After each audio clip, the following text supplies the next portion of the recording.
and decisions taken by the Team Unity administration.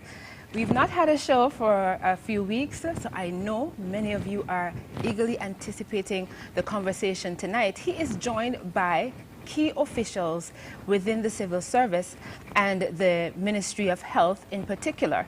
So, to let you know, his special guests this evening are Dr. Cameron Wilkinson, Medical Chief of Staff at the Joseph N. France General Hospital, Permanent Secretary in the Ministry of Education, Mr. Vincent Williams Hodge, and Superintendent of Police Cromwell Henry from the Royal St. Christopher and Nevis Police Force.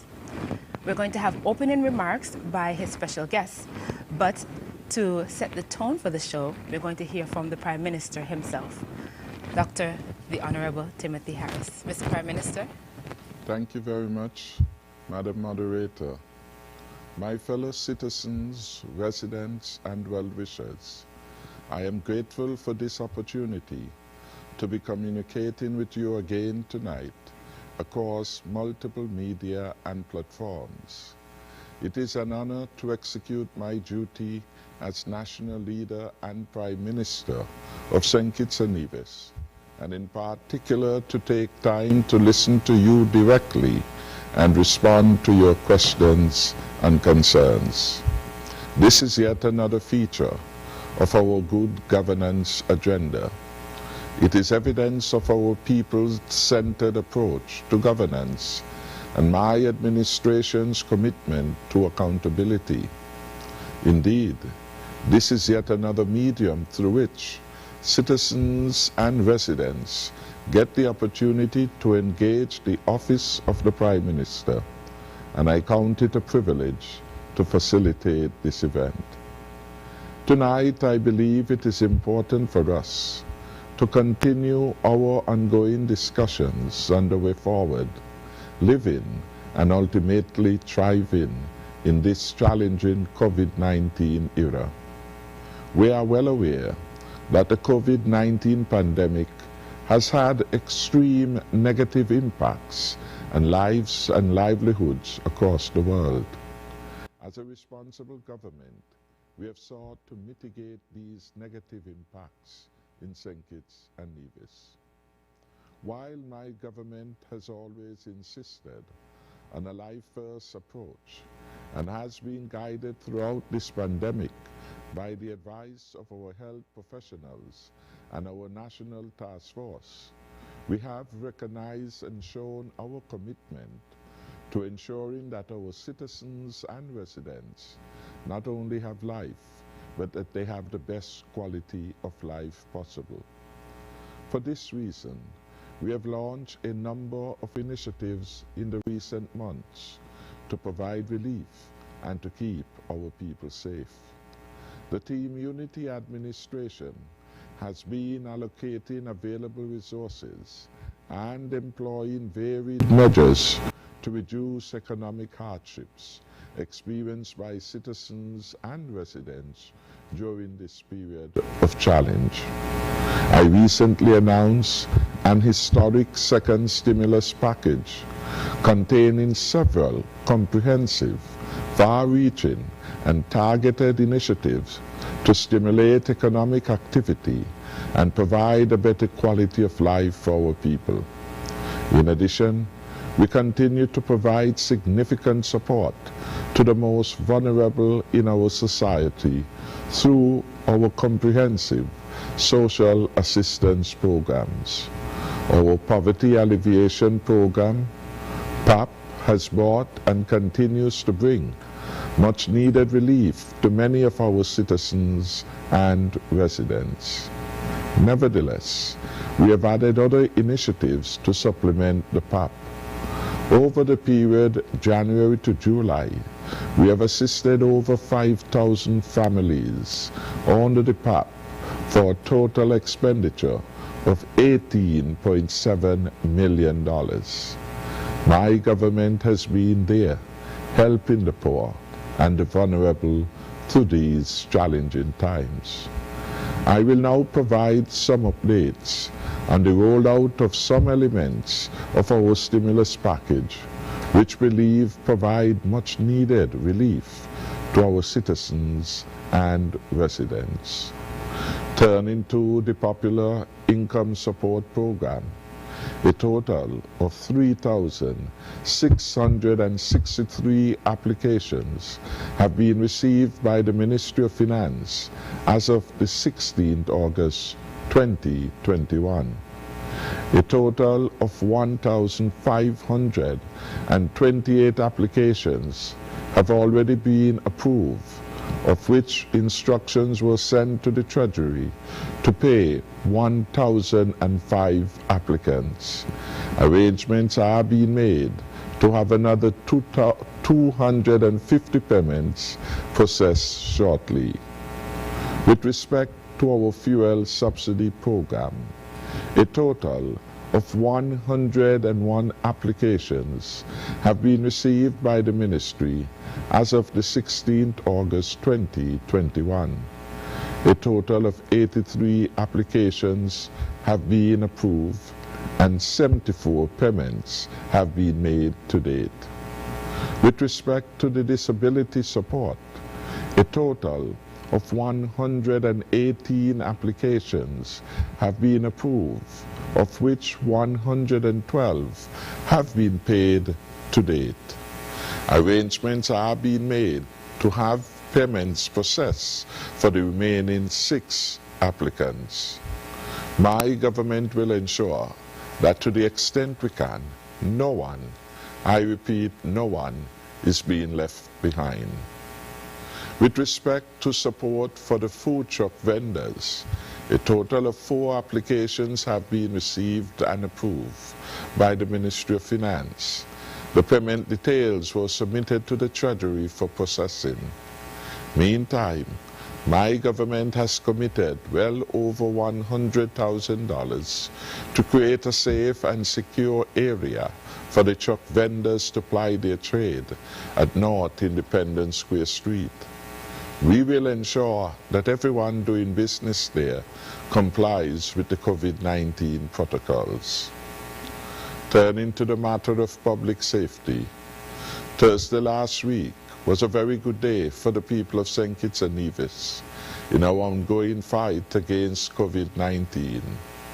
We move yet another step closer to the recovery of our economy and near normalcy in our society.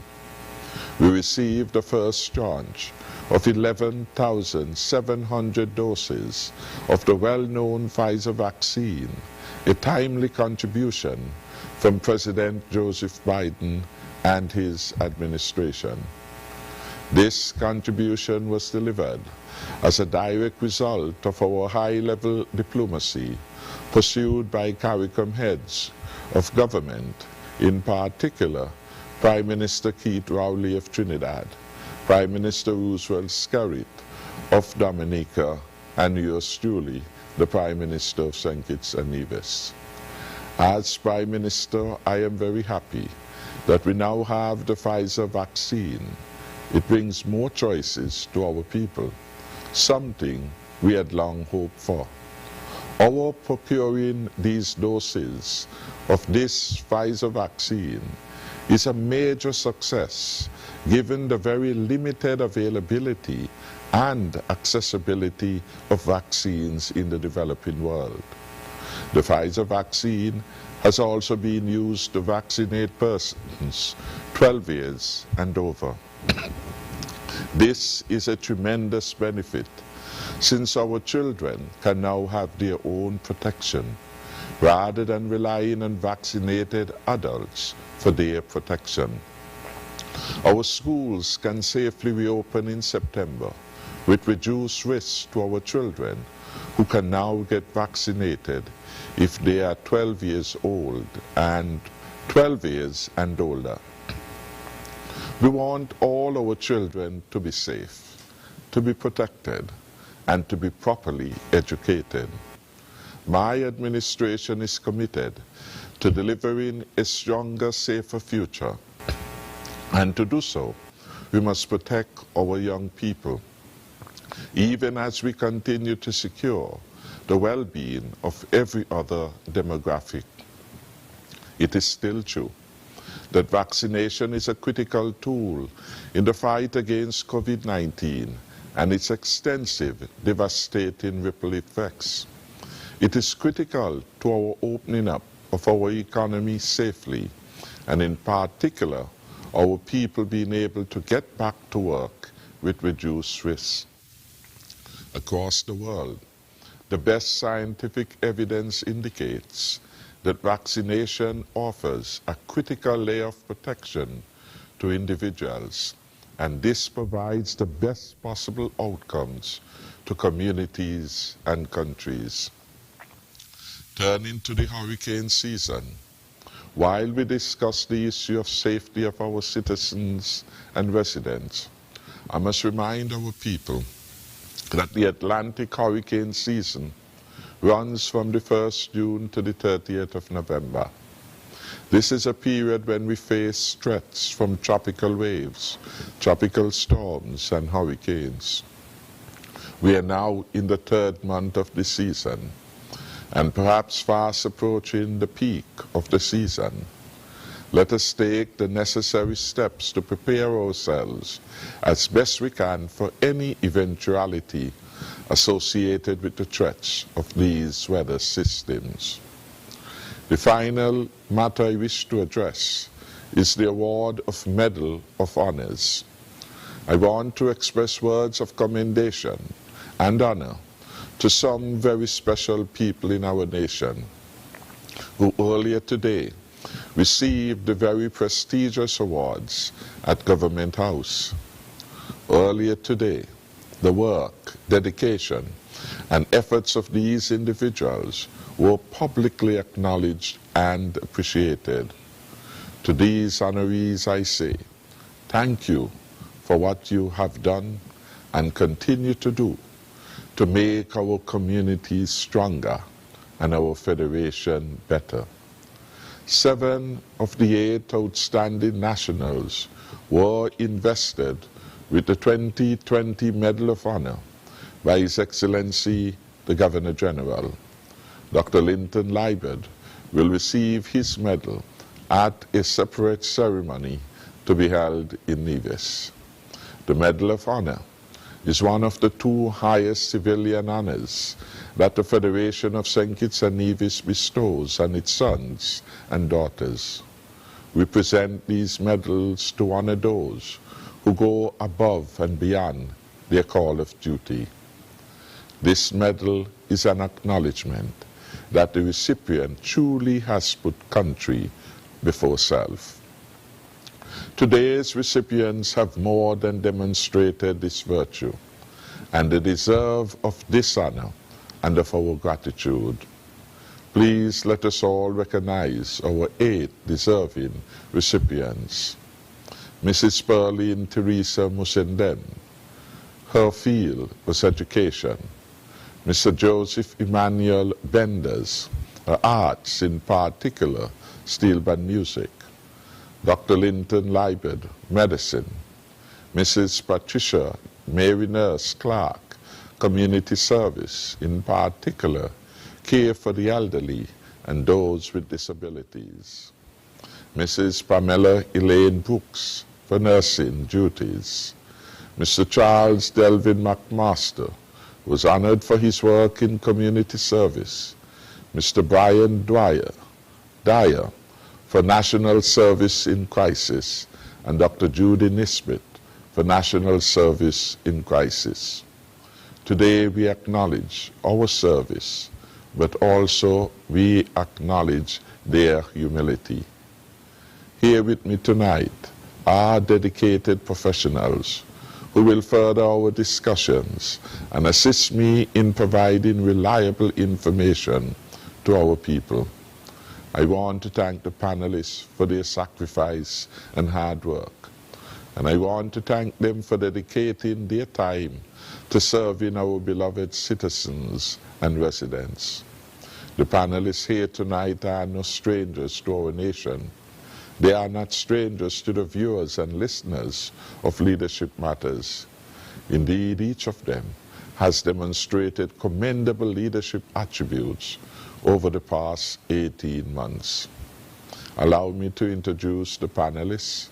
Our Medical Chief of Staff, Dr. Cameron Wilkinson, Permanent Secretary in the Ministry of Education, Mr. Vincent Hodge, and Superintendent of Police, Mr. Cromwell Henry.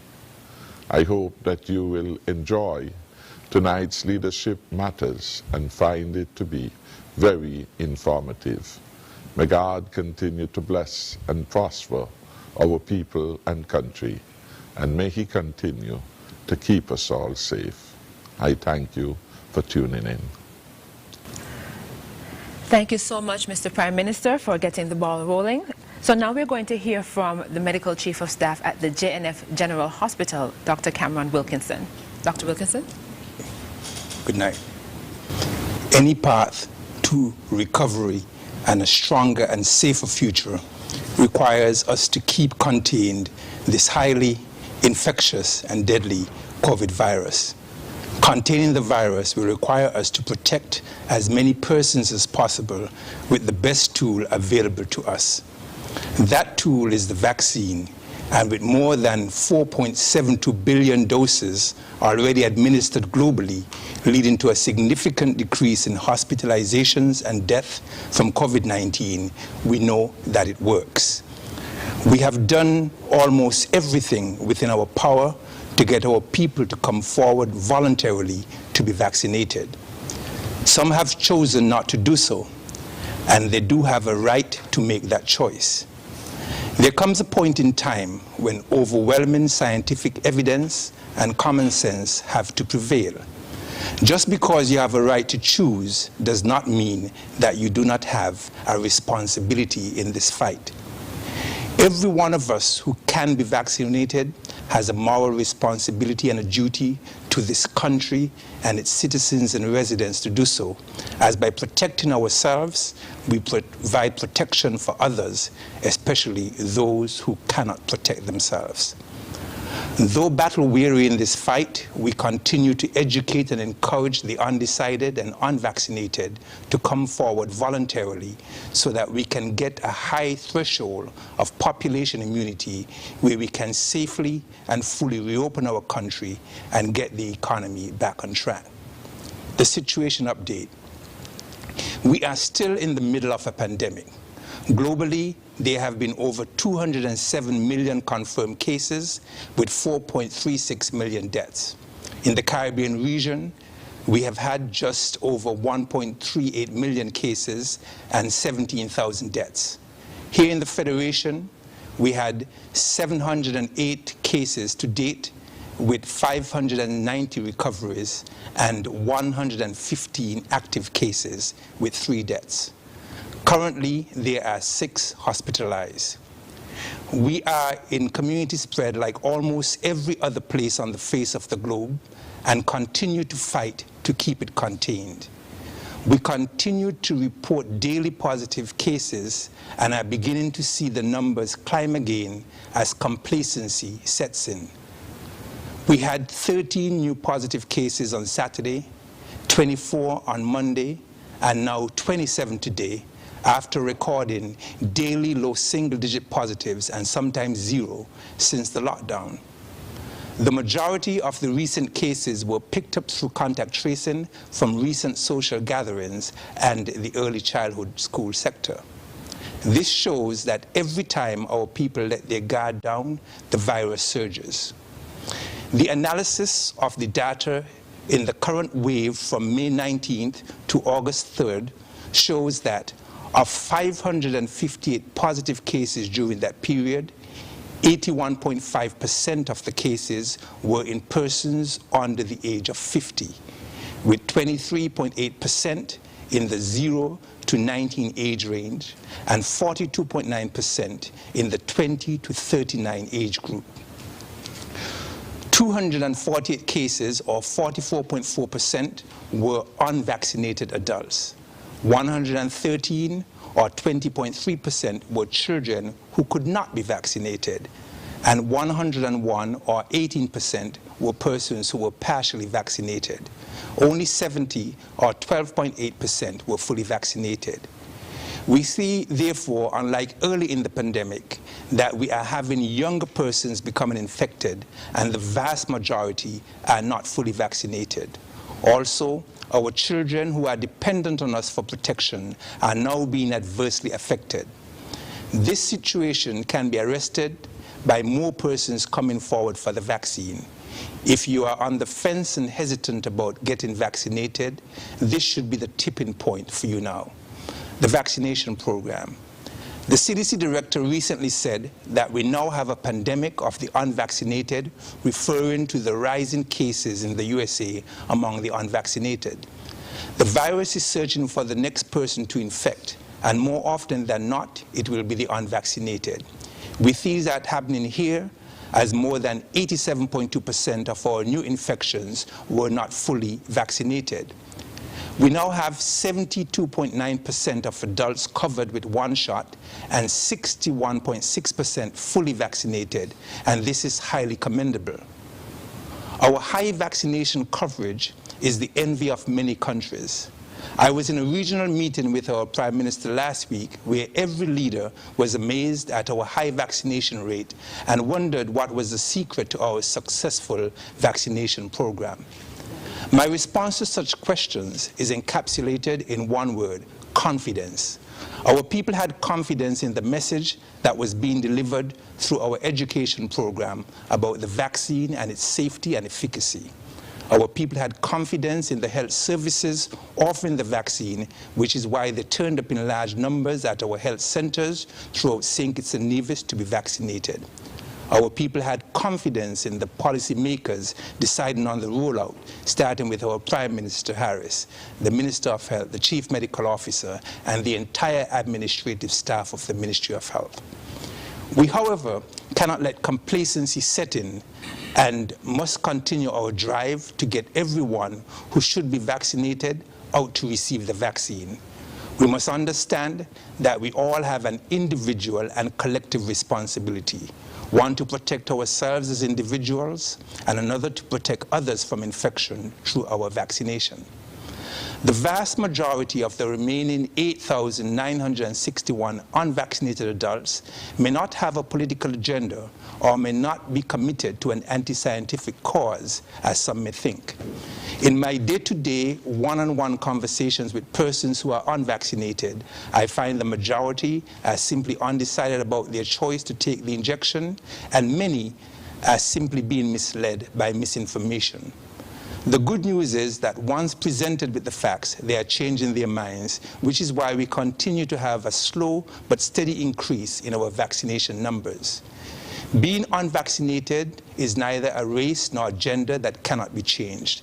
This is not the time to divide ourselves into vaccinated and unvaccinated groups, or the virus will prey on our divisions. On May the 17th this year, we only had 11.4% of the adults fully vaccinated. In 3 months later, on August the 17th, we have 61.6% fully vaccinated. That is a 50% swing from unvaccinated to fully vaccinated in just 3 months. This is clear evidence that being unvaccinated is not a permanent and unchangeable status. We will continue to have open dialogue with the now 8,961 unvaccinated adults among us and continue to shrink this number as we bring them into the fold of protection through vaccination. I strongly encourage those in leadership positions who know better to assist in sending a clear message that the vaccines are safe and effective and use their platform to promote vaccination. The Delta variant. With the high transmissibility of the new Delta variant, there is an increased urgency to reach as many people as quickly as possible with the vaccine. The Delta variant is the most contagious variant we have seen so far. The World Health Organization has called it the fastest and the fittest of all variants. Without vaccination and a mask, an infected person with the original virus will infect 2.5 other persons. Under the same conditions, a person infected with the Delta variant will infect 9 other persons.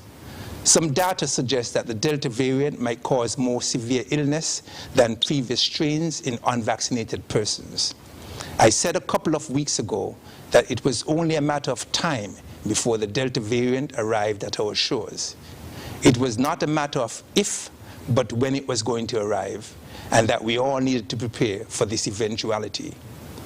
Samples were sent off to CAFA for genomic sequencing on July 28th.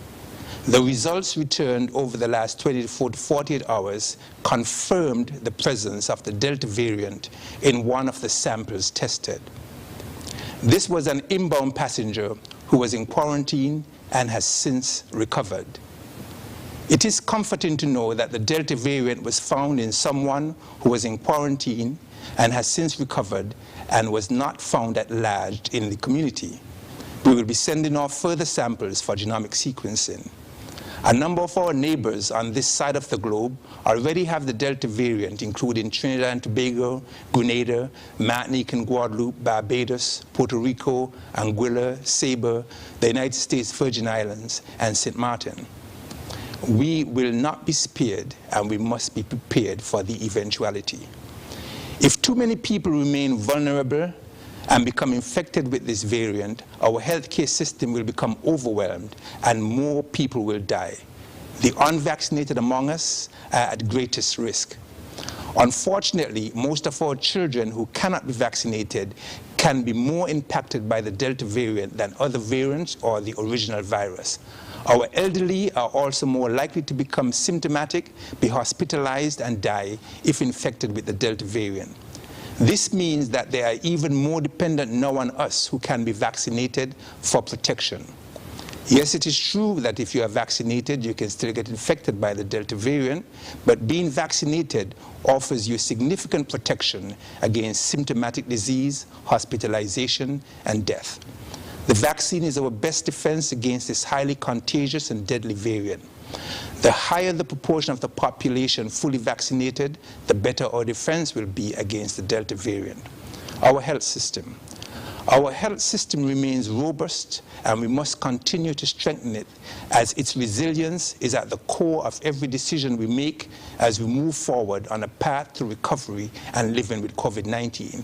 We recently said goodbye to the Cuban medical contingent that came in to assist in the fight against COVID-19, and I want to publicly thank them for their contribution. I want to remind you that the help came at a cost. The cost to the Federation for salaries, accommodation, and air travel was $4,224,583.03. Our able local staff will continue the fight we started from the first day the deadly virus hit our shores early last year. They recently benefited from 2 training courses organized by PAHO on Pfizer vaccines in preparation for the vaccine's arrival. We received a donation, as you heard, from the U.S. government of 11,700 doses of Pfizer vaccines last week and expect a further 23,400 doses. We now have 3 ultra-cold storage -20-degree refrigerators and 1 -80-degree refrigerator. This shows advanced planning and preparation for the arrival of the Pfizer vaccines that require ultra-cold storage devices. The vaccination team is continuing the training and preparation to begin the vaccine rollout of our teenagers sometime in September. We have managed a total of 103 patients at the COVID ward at the Joseph and France Hospital since the start of the pandemic, 34 last year and 69 this year. The vast majority were unvaccinated. We have had 3 deaths. There are currently 6 patients hospitalized. The average cost per day to treat a patient on the COVID ward is $5,522. We have a total of 35 ventilators on standby to manage persons with severe respiratory disease, but we can avoid having to put them into use by us protecting ourselves from severe disease by getting vaccinated. We recently received 20 oxygen concentrators as a gift from the Republic of China, Taiwan. These could supply supplemental oxygen generated at the bedside from room air for persons with mild to moderate respiratory disease from COVID. While we continue to spend large sums of money to equip the institution with the expertise, drugs, and equipment to fight COVID-19, we can lessen the burden on the healthcare system by simply getting the vaccine that is given free to all adults and soon to our 12 to 18-year-olds. Finally, the path to recovery. There are many complexities and challenges that this pandemic has presented. But over the last 18 months, we have safely navigated the course and are now on the path to recovery. The path to recovery and getting back to a stronger and safer future requires that citizens and residents now take personal responsibility to protect themselves by wearing a mask, hand sanitizing and social distancing, and for every adult who can be vaccinated to be vaccinated. We now have vaccines for the 12 to 18-year-olds, and I urge parents and guardians to bring these teenagers out to be vaccinated. Vaccinating quickly and thoroughly those who can be vaccinated to prevent the Delta variant and other variants from gaining a foothold in our communities is key to a stronger and safer future. If we have a significant proportion of the population protected through immunization, we can safely open the tourism industry, which is the backbone of our economy. We can safely bring every sector of society and our economy back to near normalcy if the majority of us are protected through vaccination and indirectly offer protection to those who cannot protect themselves. The vaccine is, however, not a bulletproof, and if we begin to interact like the pre-pandemic era, we will be back to square one. Non-pharmaceutical interventions will continue to play a crucial part in keeping the cases down. I urge everyone to get on board and help us to control the viral transmission as we embark on our path to recovery. I thank you. Thank you so much, Dr. Wilkinson. We're now going to hear from the Permanent Secretary in the Ministry of Education, Mr. William Hodge. Mr. Hodge? Thank you, Madam Moderator, Ms. Bryant, and commendations on the excellent job that you have been doing in moderating this program. Allow me to recognize our illustrious Prime Minister, Dr. Timothy Harris, as well as our Medical Chief of Staff and Superintendent of Police, Mr. Cromwell Henry. I greet all of you, viewers and listeners at home and abroad. There are several teachers who send me inspirational messages, quotations on a daily basis, religiously. I do take time to read these messages because I'm able to draw strength from them. One of the messages I received this week says, happiness is the rich, the new rich. Happiness is the new rich. Inner peace is the new success. Health is the new wealth. Health is the new wealth. Kindness is the new cool.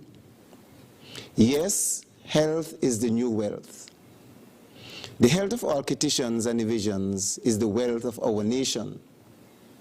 At this present moment, the health of our country is under severe threat.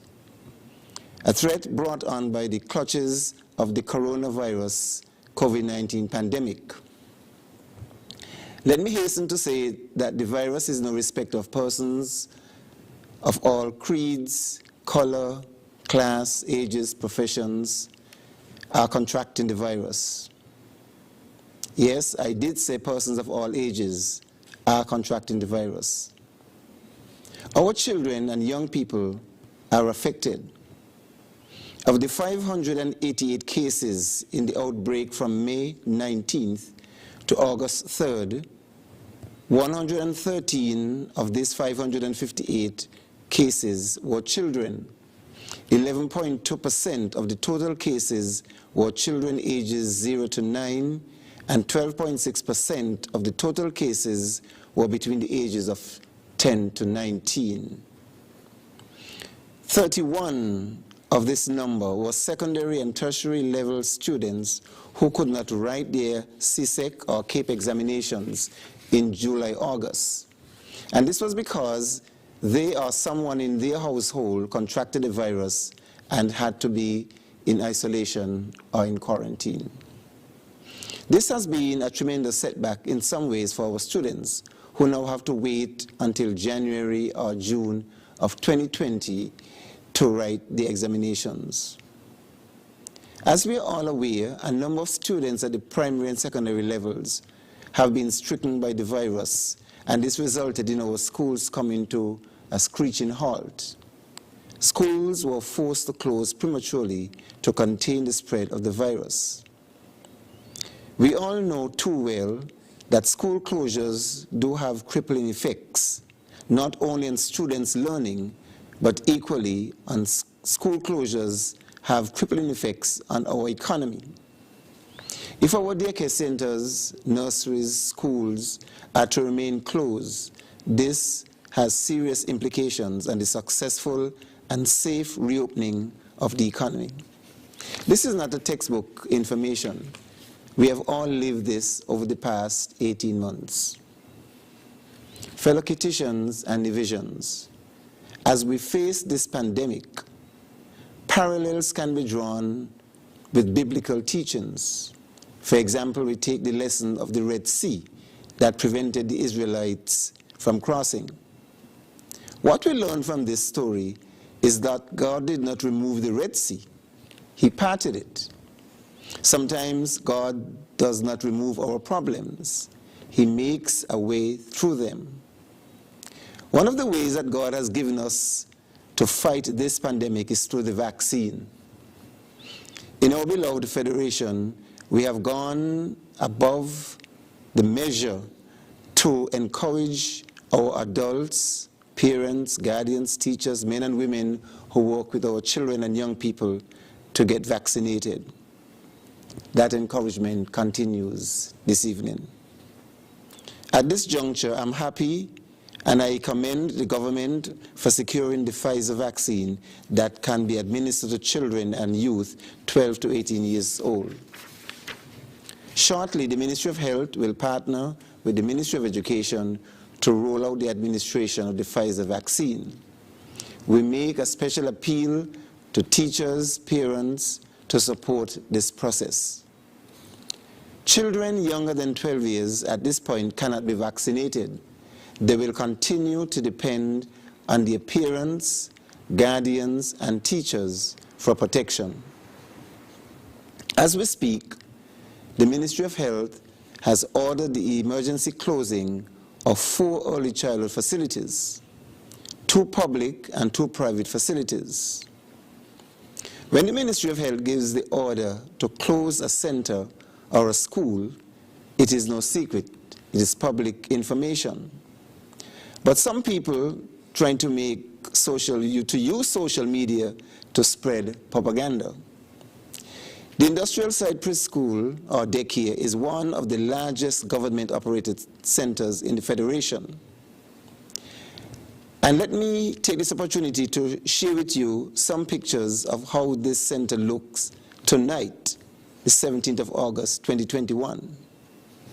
Because some persons have gone out of their way to circulate a picture that represents what the industrial center looked like prior to the Team Unity government coming to office. By the middle of the first term, the Team Unity administration undertook the renovation of this building from top to bottom. A spanking new roof of over $300,000 was put in place. And that is the picture that you're seeing on the screen. As we approach the opening of the academic year 2021 to 2022, the official start date for school, for teachers in particular, is Monday, 30th August, where teachers will report to their schools for their summer training. The opening ceremony will take place, and it's a virtual event where teachers would log on from their respective schools. The rest of that week will be spent in virtual training for teachers, training that is based on the enhanced curriculum that we are now rolling out in our schools. On Monday and Tuesday of that week, September 6th and 7th, teachers will be at schools, getting their classrooms ready and participating in school-based meetings with their principals. On Wednesday, 8th September, is the first day for students to report. Wednesday, 8th September, is the first day for students to report, barring no further difficulty in the country. Once we have the clearance from the Ministry of Health, those are the dates that we are working with for the official start of school. At this point, I would rest here and look forward to your questions, your concerns that will be raised. Thank you, Madam. Thank you, Mr. Hodge, for your presentation and your kind words. We're now going to hear from Superintendent of Police Cromwell Henry, who is coming from the Royal St. Christopher and Nevis Police Force. Superintendent Henry. Thank you, Jackie, and a pleasant good night to all listening to this broadcast.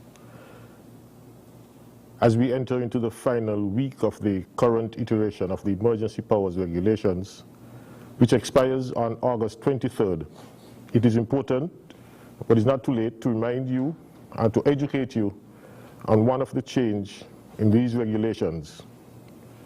In doing so, I will speak specifically to the issue of quarantine. Now, we know that quarantine is a public health measure used to separate and restrict the movement of persons who may have been exposed to a communicable disease such as COVID-19 or travel from a country that is considered a hotspot for the virus to see if they will eventually become ill. The current emergency powers regulations require that all incoming passengers undergo a period of quarantine before they integrate into the community. Regulation 14.5 provides all arriving travelers who are fully vaccinated against the COVID-19 virus shall A, remain in a government-approved COVID-19 hotel or quarantine facility for a period of 4 days, or B, they may quarantine at a private residence certified by the National COVID-19 Task Force for a period of 4 days. With this option, no private security is necessary.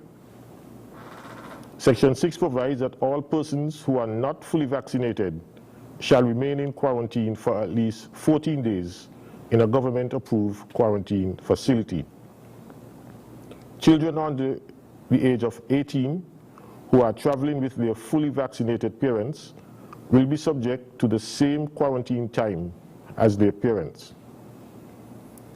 Persons in quarantine shall only be released from quarantine upon receiving a negative RT-PCR test. Incoming travelers who wish to quarantine at home must first apply online at www.covid19.gov.kn and complete the pre-approved home quarantine application form and submit same. Representatives of the task force will visit and inspect the property, and then they will notify you whether or not your application was successful. Persons whose applications are approved will be sent formal notification along with the guidelines and conditions of their quarantine. It is important to note that any violation of the quarantine conditions will lead to criminal prosecution under the Quarantine Act, which provides for fines up to $5,500 or 6 months in prison if convicted. There are similar expectations for persons who have not traveled but are placed in quarantine because of their exposure to the virus through contact with someone who is positive. The same penalties will apply should you not honor the conditions of your quarantine. So in a nutshell, I'm simply saying quarantine is a very serious thing, and that persons who are placed in quarantine are expected to comply with all the conditions of their quarantine, which mainly is just to remain at home and to avoid contact with persons who are also not in quarantine, and to only integrate with the community after you would have been tested and your result returned negative. And this would be after day 4 or on day 4 of your quarantine. I will stop here for now and will await the discussion where I might reveal more. Thank you.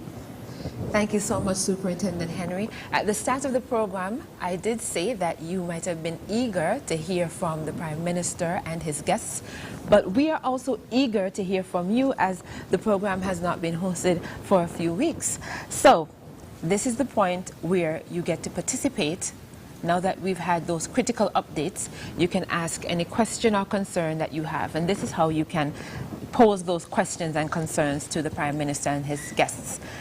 There are several numbers that you can use to call in. Those numbers are 466-2666, 662-8674, 767-4765, and there's an international line. If you're in the diaspora, you can use 1-239-645-4500. Those numbers are listed at the bottom of the screen for your convenience. You can also send WhatsApp messages and voice notes to two numbers. They are 661-5683, that's 661-5683. You can also use 660-7168, that's 660-7168, and we will try our best to take as many calls and messages as possible. So we're going to take a quick break, and when we return, we're going to go straight to the phone lines. So stay tuned.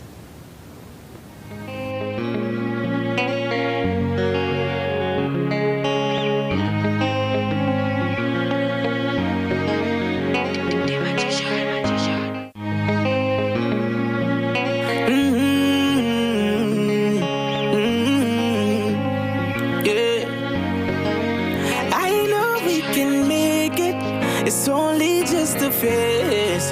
Once we're vaccinated, and everybody gonna be safe. Everybody gonna be safe. One kind, yeah. One people. We are roll up to roll up, yeah. 'Cause no man's alone. Do what's right, alright. 'Cause I love you, brother, my sister. And we're in this together, my sister, my brother. I don't wanna lose you. I love you too much. I think it's better for us, yeah, yeah. It's better for us, yeah. I don't wanna lose you. I love you too much, yeah, yeah. It's better for us. Tell your mommy to let it roll out. Bless up, Dejo here, and I'm doing my part in the fight against COVID-19 by following all safety protocols and, most importantly, rolling up my sleeve for the vaccine. So I'm encouraging you to do the same, because that's our best shot of protecting ourselves, our family, and our friends. So don't wait, vaccinate. Let's roll up to roll out.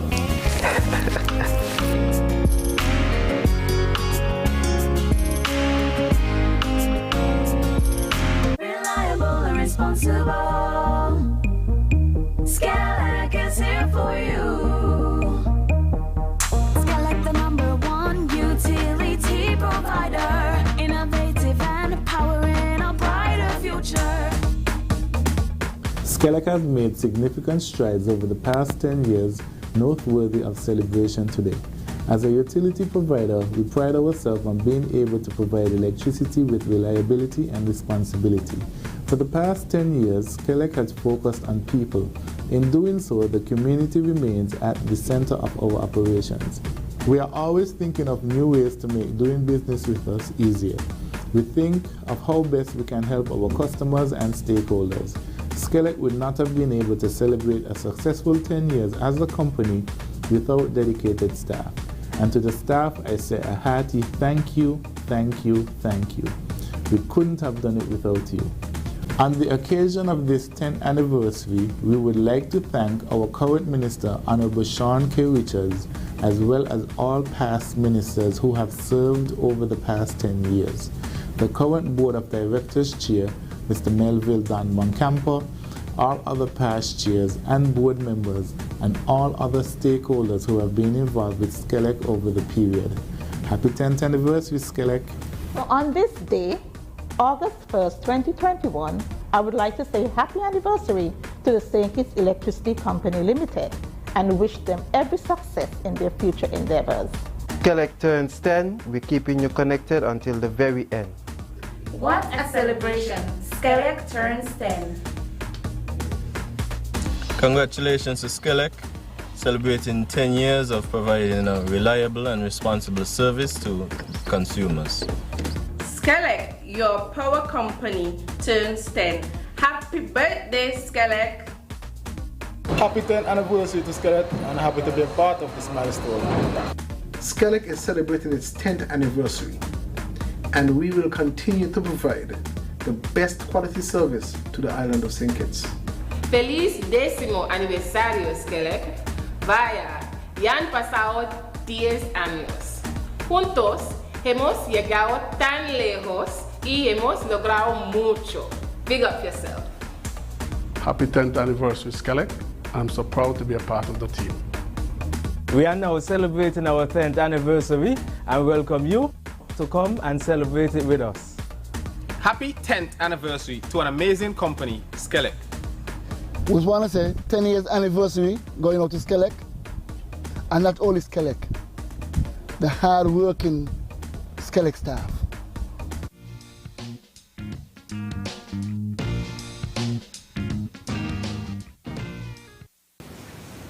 Welcome back to Leadership Matters, a program which is hosted by the Prime Minister of St. Kitts and Nevis, Dr. the Honorable Timothy Harris. He's usually joined by key officials in the ministry in the civil service and also the private sector. But this evening, he's joined by Medical Chief of Staff at the JNF General Hospital, Dr. Cameron Wilkinson, Permanent Secretary in the Ministry of Education, Mr. William Hodge, and Superintendent of Police from the Royal St. Christopher and Nevis Police Force, Cromwell Henry. So we've had critical updates generally and specifically in the Ministry of Health, Education, and from a security standpoint. And at this stage, we're going to open the phone lines to hear from you. So without further ado, let's go to the phone lines and take our first call for this evening. Welcome to Leadership Matters. You're live. Hello, good evening. Welcome back. We missed you. As the opening batsman tonight, I'll make a comment just before I ask my question. Listening to the BBC today, I learned from New Zealand, that they had a lockdown they're having now for the next few weeks, a lockdown from midnight to 6 a.m. in the morning, all because they've had one case of COVID over the past 6 months, which I think is fantastic. I wonder what we would do if we had a case like that. The question is, some weeks ago, I heard a news item which stated that the U.S. government was giving the Federation of St. Kitts and Nevis 2 emergency field hospitals, 40 beds, air conditioning, generators, and that sort of thing. Where are we with the Delta virus looming ahead of us? Where are we with that gift from the United States? And where do we plan to locate these things? And any plans already in place for providing infrastructure to feed these hospitals as soon as we get them? I'll listen off here, of course, for the answer. Thank you. For your contribution. We'll take another call. Welcome to Leadership Matters. You're live. Good evening. Good evening. And good evening to your panel. I would like to ask Mr. Hart this question. Are the teachers fully vaccinated in St. Kitts and Nevis? And if the parents don't want the children to vaccinate, what are they going to do about it? Okay, thank you so much for your question. We'll take another call. Welcome to Leadership Matters. You're live. Good night. Hi, good evening. Backyard Media, welcome back to Leadership Matters. And let me start off by saying that I must commend the government for doing a fantastic job in taking the initiative in having such a wonderful payout of the stimulus, especially during this time of the pandemic. With that said, is there a cutoff time for applicants? We move on. I'm also happy, right, that so many families with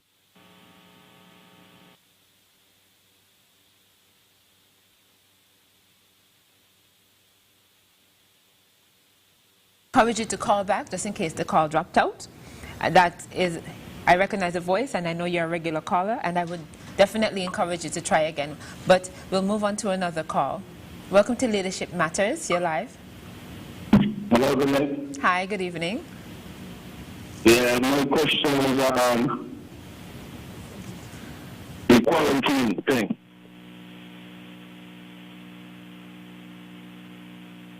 Hello? You can go ahead. We're listening.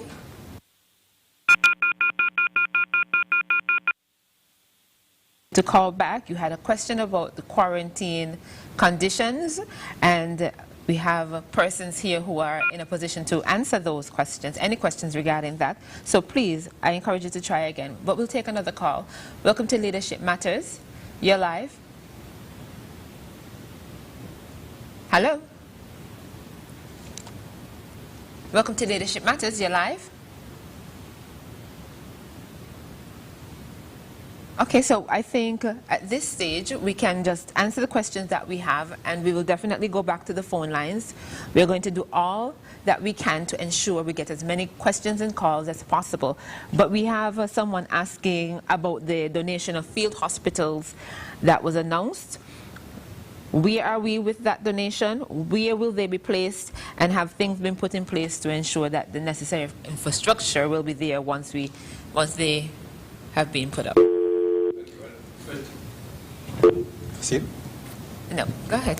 Yes, well, first of all, the caller said that New Zealand locked down after one case, and we need to clarify that in that although they said lockdown, they're basically on the curfew from midnight to morning after one case, and there are a number of countries, including ours, that are still under state of emergency and curfew. So it's not really a strict lockdown, but it's a curfew that was put in place, and we need to make sure that we got that straight.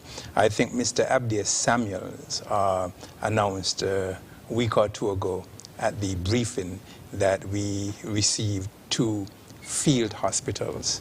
And sometimes when persons hear a field hospital, they might think it's a hospital that is fully equipped with all the necessary equipment and supplies. But generally speaking, these are usually tents that you can outfit to make a field hospital if cases surge. We have a contingency plan in place from the very beginning, where we said that we would use the private ward of the Josephine France Hospital and command more and more of the institution if cases rise. We also, however, know how we can stop cases from rising by persons going out and getting vaccinated, because even if we get an increase in case counts in the persons who are vaccinated, we know that the likelihood of those persons requiring hospitalization is very, very low. And everything comes back to us getting vaccinated. I'm very happy that we have vaccines now for our 12 to 18-year-olds, and so I want to use this opportunity again to encourage persons to go out and get vaccinated. Don't be focusing on where we're going to put you if we're going to have you in a field hospital. Don't be focusing on the ventilator. Don't be focusing on the oxygen concentrator. Focus on getting vaccinated to prevent yourself from getting there in the hospital. Mr. Hodge, we had a question asking if teachers are fully vaccinated, and well, they're asking if teachers are fully vaccinated, and if a parent does not want to vaccinate their child, what happens in such a case? Thank you, Ms. Brian.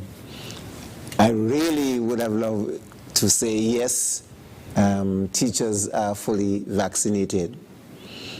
We have put the measures in place. We had a number of informational sessions throughout the length and breadth of the country. Teachers that were given off time to come to these informational sessions. We had nurses and other medical personnel on hand to deliver the vaccinations at the end of these sessions. Actually, it was at the end of one session at Keon Primary School where we had teachers from the Keon community where I took my first jab, and the second one I took at Parkson in Sandy Point. Now, we would expect that teachers as leaders in the community will be teachers in the community, as leaders in the community, will be amongst the persons who would want to get vaccinated first, quickly, because they know the importance of this. They recognize the importance of this.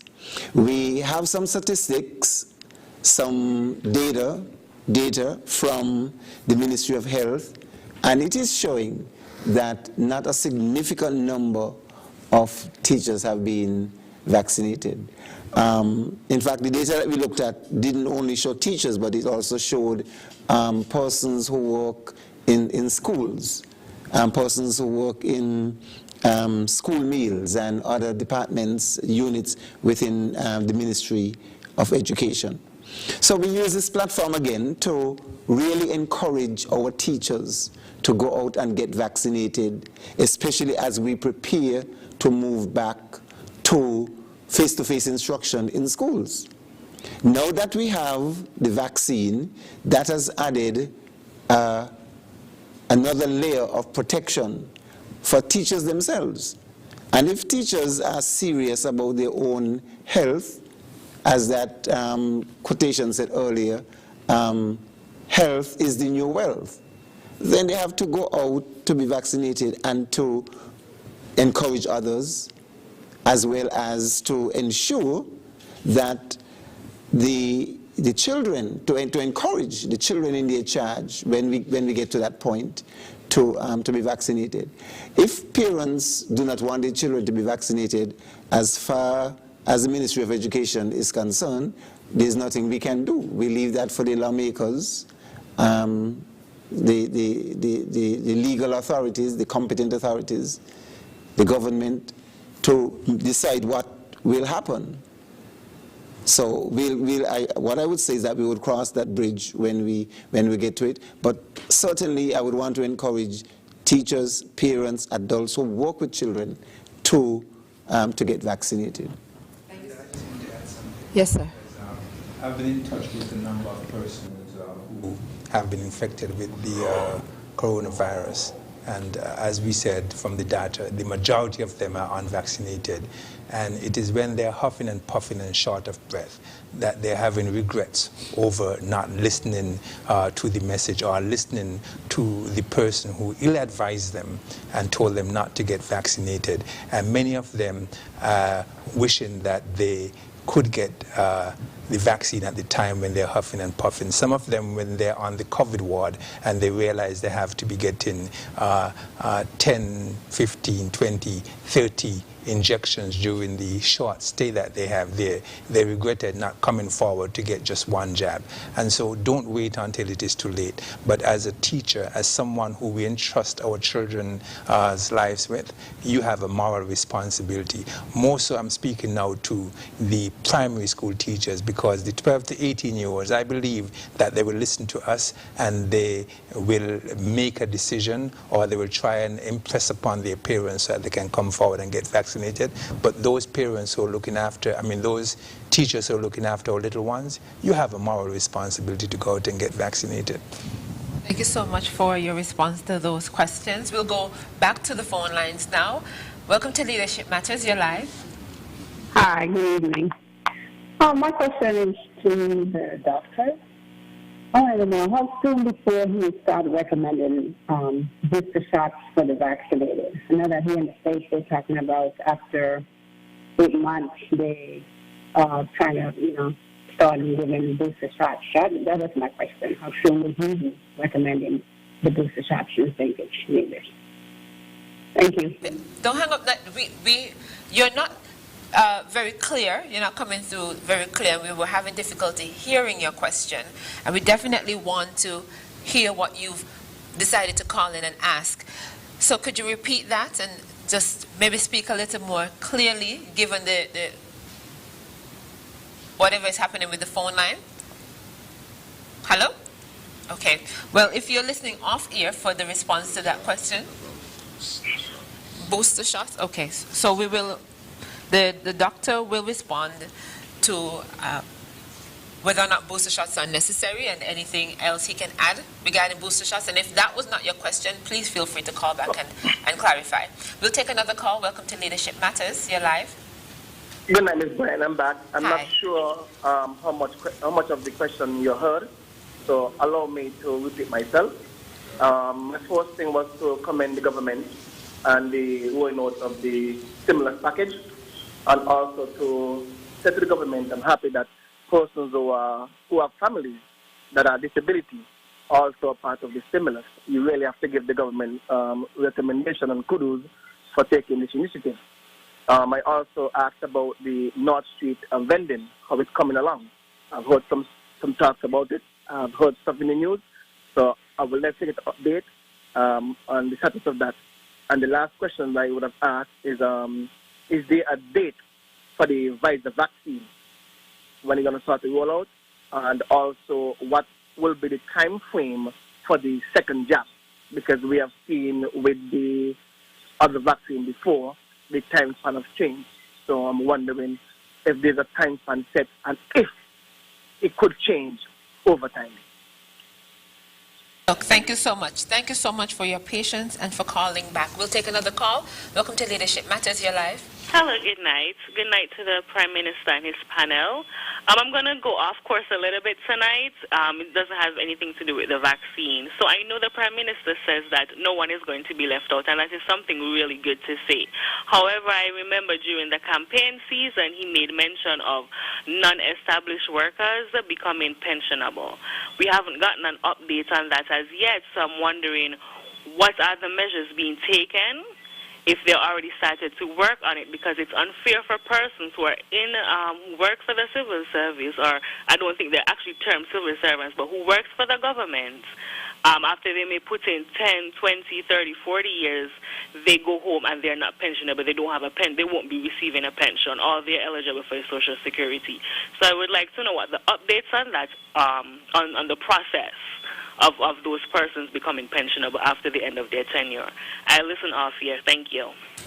And thank you for your question nonetheless. We'll take another call. Welcome to Leadership Matters. You're live. Hi, President. Good evening. Hello? Yes, you're coming through loud and clear.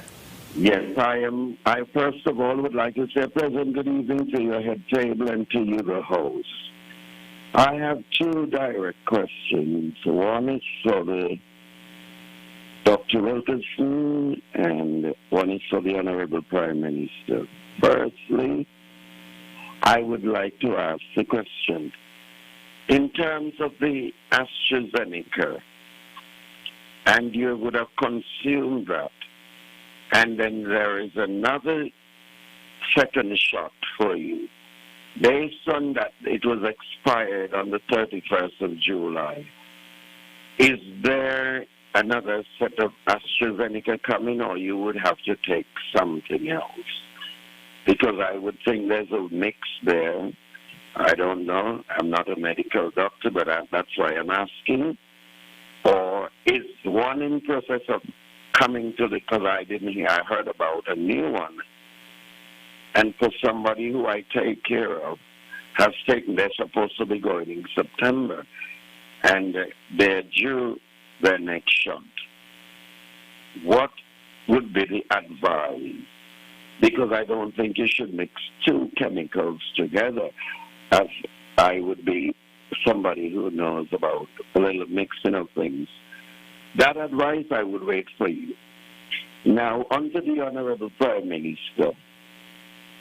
In terms of the package, it sounds very good, and I think a lot of folks would be happy with it. It is a little amazing that some folks who would have applied to the Development Bank and got some assistance for small business loans, they have gotten through, their business are functional, and they have filed this $1,000 monthly for the 3 months you have offered.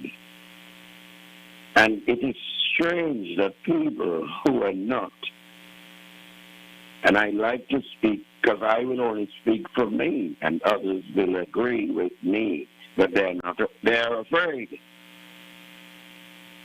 People, they have gotten the package. When they told me, it's my money here, I said, but you got and I can't get. I know it's going to take a time process. It's not for me to query how do you do it. That is not my job. But I think if doing a proper investigation of the money that were paid out, severance pay, because for me, I can speak personally for me. I got a package from the severance, and it was not even close to, anywhere close to $10,000. And one doctor took all of it, $8,400. And I'm still unemployed. And then, when I spoke about it, PM, I would have to say that Prime Minister, because you're the boss, you know. A lot of word is coming to my face. We must take that, because that's what we vote for. I don't know who went in the room and voted for me. An election has gone, look how long. Thank God for people. I have migrated to another village, which is your constituency, that's what they say. And God bless people. But I want to know, why is it that some people are getting through so quickly? And imagine this is the same documents are given at the same time. And this is the question we're asking. And you know that boy, I asked him to sing, get the rest of this song, Dejo, because it would be a good song, you know, vaccine. It is good. I think we've gotten the gist of what you've been asking. Both your questions, the one for the doctor and the one for the Prime Minister. Thank you so much for participating. We're going to take another call. Welcome to Leadership Matters. You're live. Yes, good night. Good evening. Just one question. Sure. Am I understanding that the Pfizer will just be for the ages 12 to 18 only? Or, okay, you know, older person will be able to take it? Everyone, 12 years and above. Okay, so that question has been noted and it will be put to the doctor. We have the medical chief of staff here for the JNF General Hospital, Dr. Cameron Wilkinson, and he will provide more information about the Pfizer vaccine. But thank you for your contribution nonetheless. We'll take another call. Welcome to Leadership Matters. You're live. Yeah, hello, good evening. How are you? Hi, good evening. Go ahead. Okay, I just wanted to chime in real quick. Two quick questions. One, I've been hearing about some houses up at Wellington Road. They're in St. that's not being distributed to the people. Did the Prime Minister know why, you know, the recipients, you know, the people who sign up for those houses, if the Prime Minister have any information about why those houses are still being held back? And number two question is, I understand that there might have been 10 cruise ships that's canceled port of calls to St. Kitts. So I wanted to know if that's correct and why those ships were canceled and when is the next cruise ship scheduled to be docked into St. Kitts. That's it for now. Thanks. Thank you so much for your questions. They have been noted. We'll take another call. Welcome to Leadership Matters. You're live. Yes. Good evening. Good evening. Yes, good evening, Mr. Prime Minister, and good evening to everybody in the name of Jesus Christ, the only Savior of sinners. Now, first of all, I would like to say, to the best of my knowledge and from what I have read, children 18 and under, very rare, they suffer negatively from the COVID. As a matter of fact, I was even hearing today that the flu takes more children's lives than the COVID. And now what they're finding is that young people seem to be developing a heart, young people like under 18 and so, seem to be developing a heart problem, I think called myocarditis or something like that. The doctor wouldn't know the proper name because of the vaccine. So from what I've heard, it seems to me a young person under 18 are more at risk in developing something negative from the vaccine than they are to develop something from the COVID. So my question is, if they are at more risk, which it seems to me to be the case, of being negatively affected from the vaccine than from the COVID, why vaccinate them? That's number one. Number two, stats coming out of, for example, Israel, is showing that the people who are filling up the hospitals in Israel mostly are people who have been vaccinated, and it from what I've heard as well, the vaccine seems to be offering very little defense where transmissions are concerned to the Delta variant. And it is even said that the vaccines are now failing where these mutations are concerned. Even today now, I was on the WHO reading up on the AstraZeneca. And when it came to transmissions and that sort of stuff, they were very guarded in their language as to transmission. So as a matter of fact, I think that this is something to the effect is that we don't have... You will know that I'm not one to cut calls at all, because I love when people call into the program, whether you have a topic or a question about what the panelists are here to talk about or any other thing. But it's important that when you call in, you listen to me so that I can help to get your question to the right person, that we can hear exactly what you want to say, that we know exactly what your concerns are. So it's important that when you call in, you're able to communicate with me over the phone and that you listen when I'm trying to communicate with you. So I was trying to indicate to that caller who was setting the scene to his questions, and that is fine, and had asked the first question, and of course he was setting the scene for his second question, but I was trying to communicate with the caller that the doctor wanted to make an intervention regarding the information he was giving, and he didn't seem to be able to hear me at all. So I thought it was important to explain why I cut that call, because it's not something that I do regularly. So, Dr. Wilkinson, you wanted to I think it's speak important, to some information. yes. I think it's important for us not to allow people to use this platform to spread misinformation, especially when it comes to medical information, because one can call in and ask a question, but you cannot call in and spout your misinformation on this platform, because I will not be a part of that.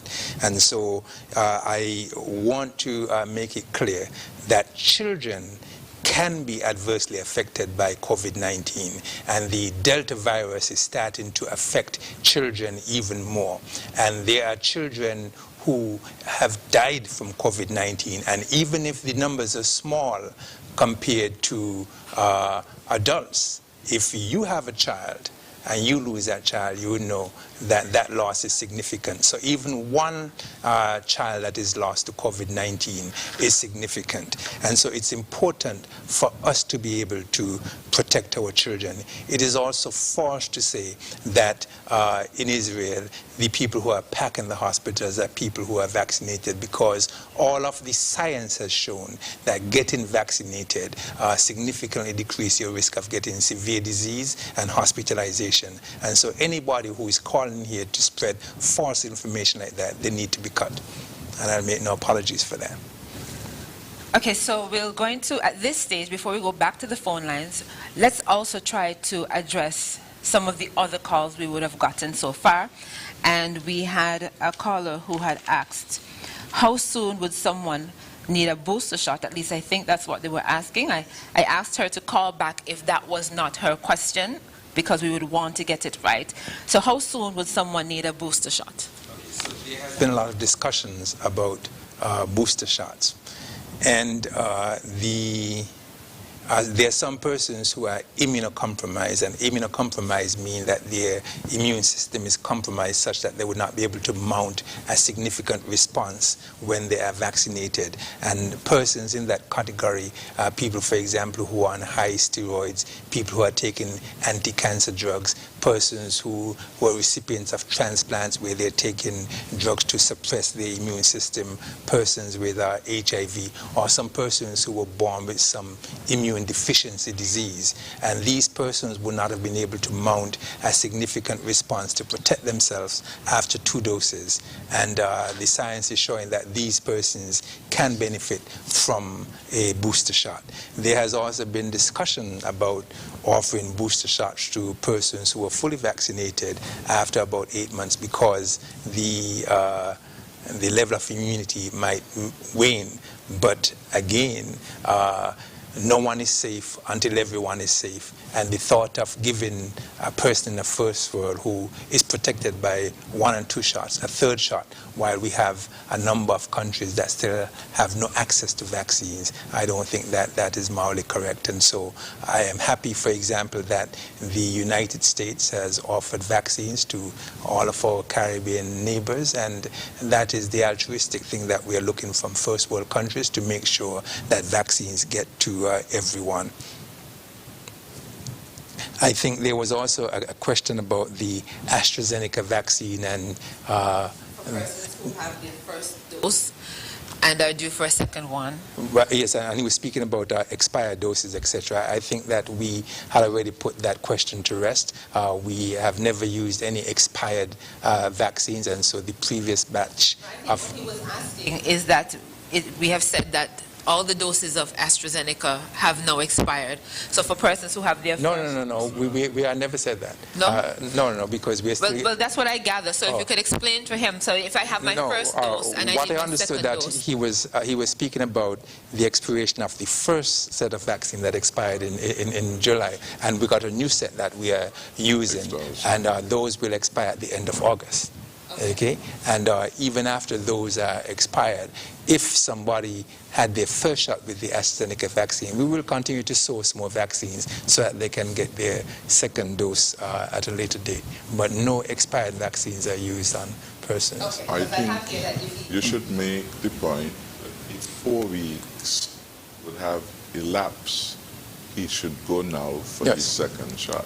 Yes, okay, and that's important. So anybody out there who would have had their first shot, and once 4 weeks has elapsed, it's important for you to come forward and get your second shot. And we've been seeing persons coming forward to get their second shot before the 31st of August. Someone also asked about the Pfizer vaccine and if it will only be given to the 12 to 18-year-old. No, it's be given to anybody over the age of 12.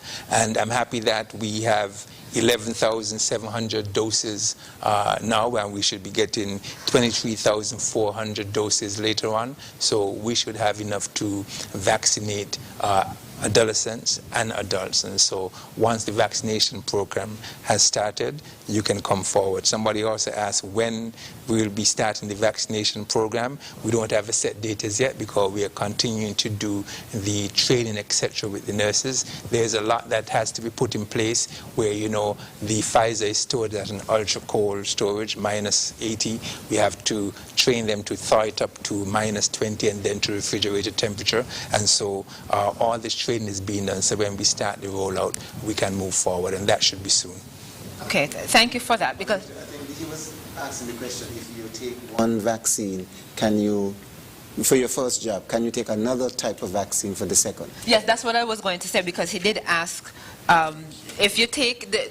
I just want to be clear on what to make sure the caller is clear, and I guess a lot of other people will benefit from it. If you take your first dose and you don't take it at a time when you can take your second dose, he did ask, what advice do you have for the second shot? And if you could take the Pfizer as a second dose. That's what I gather. But I guess when we combine all of it, it will be information that everybody can benefit from. At this point in time, we have no plans to mix and match vaccines.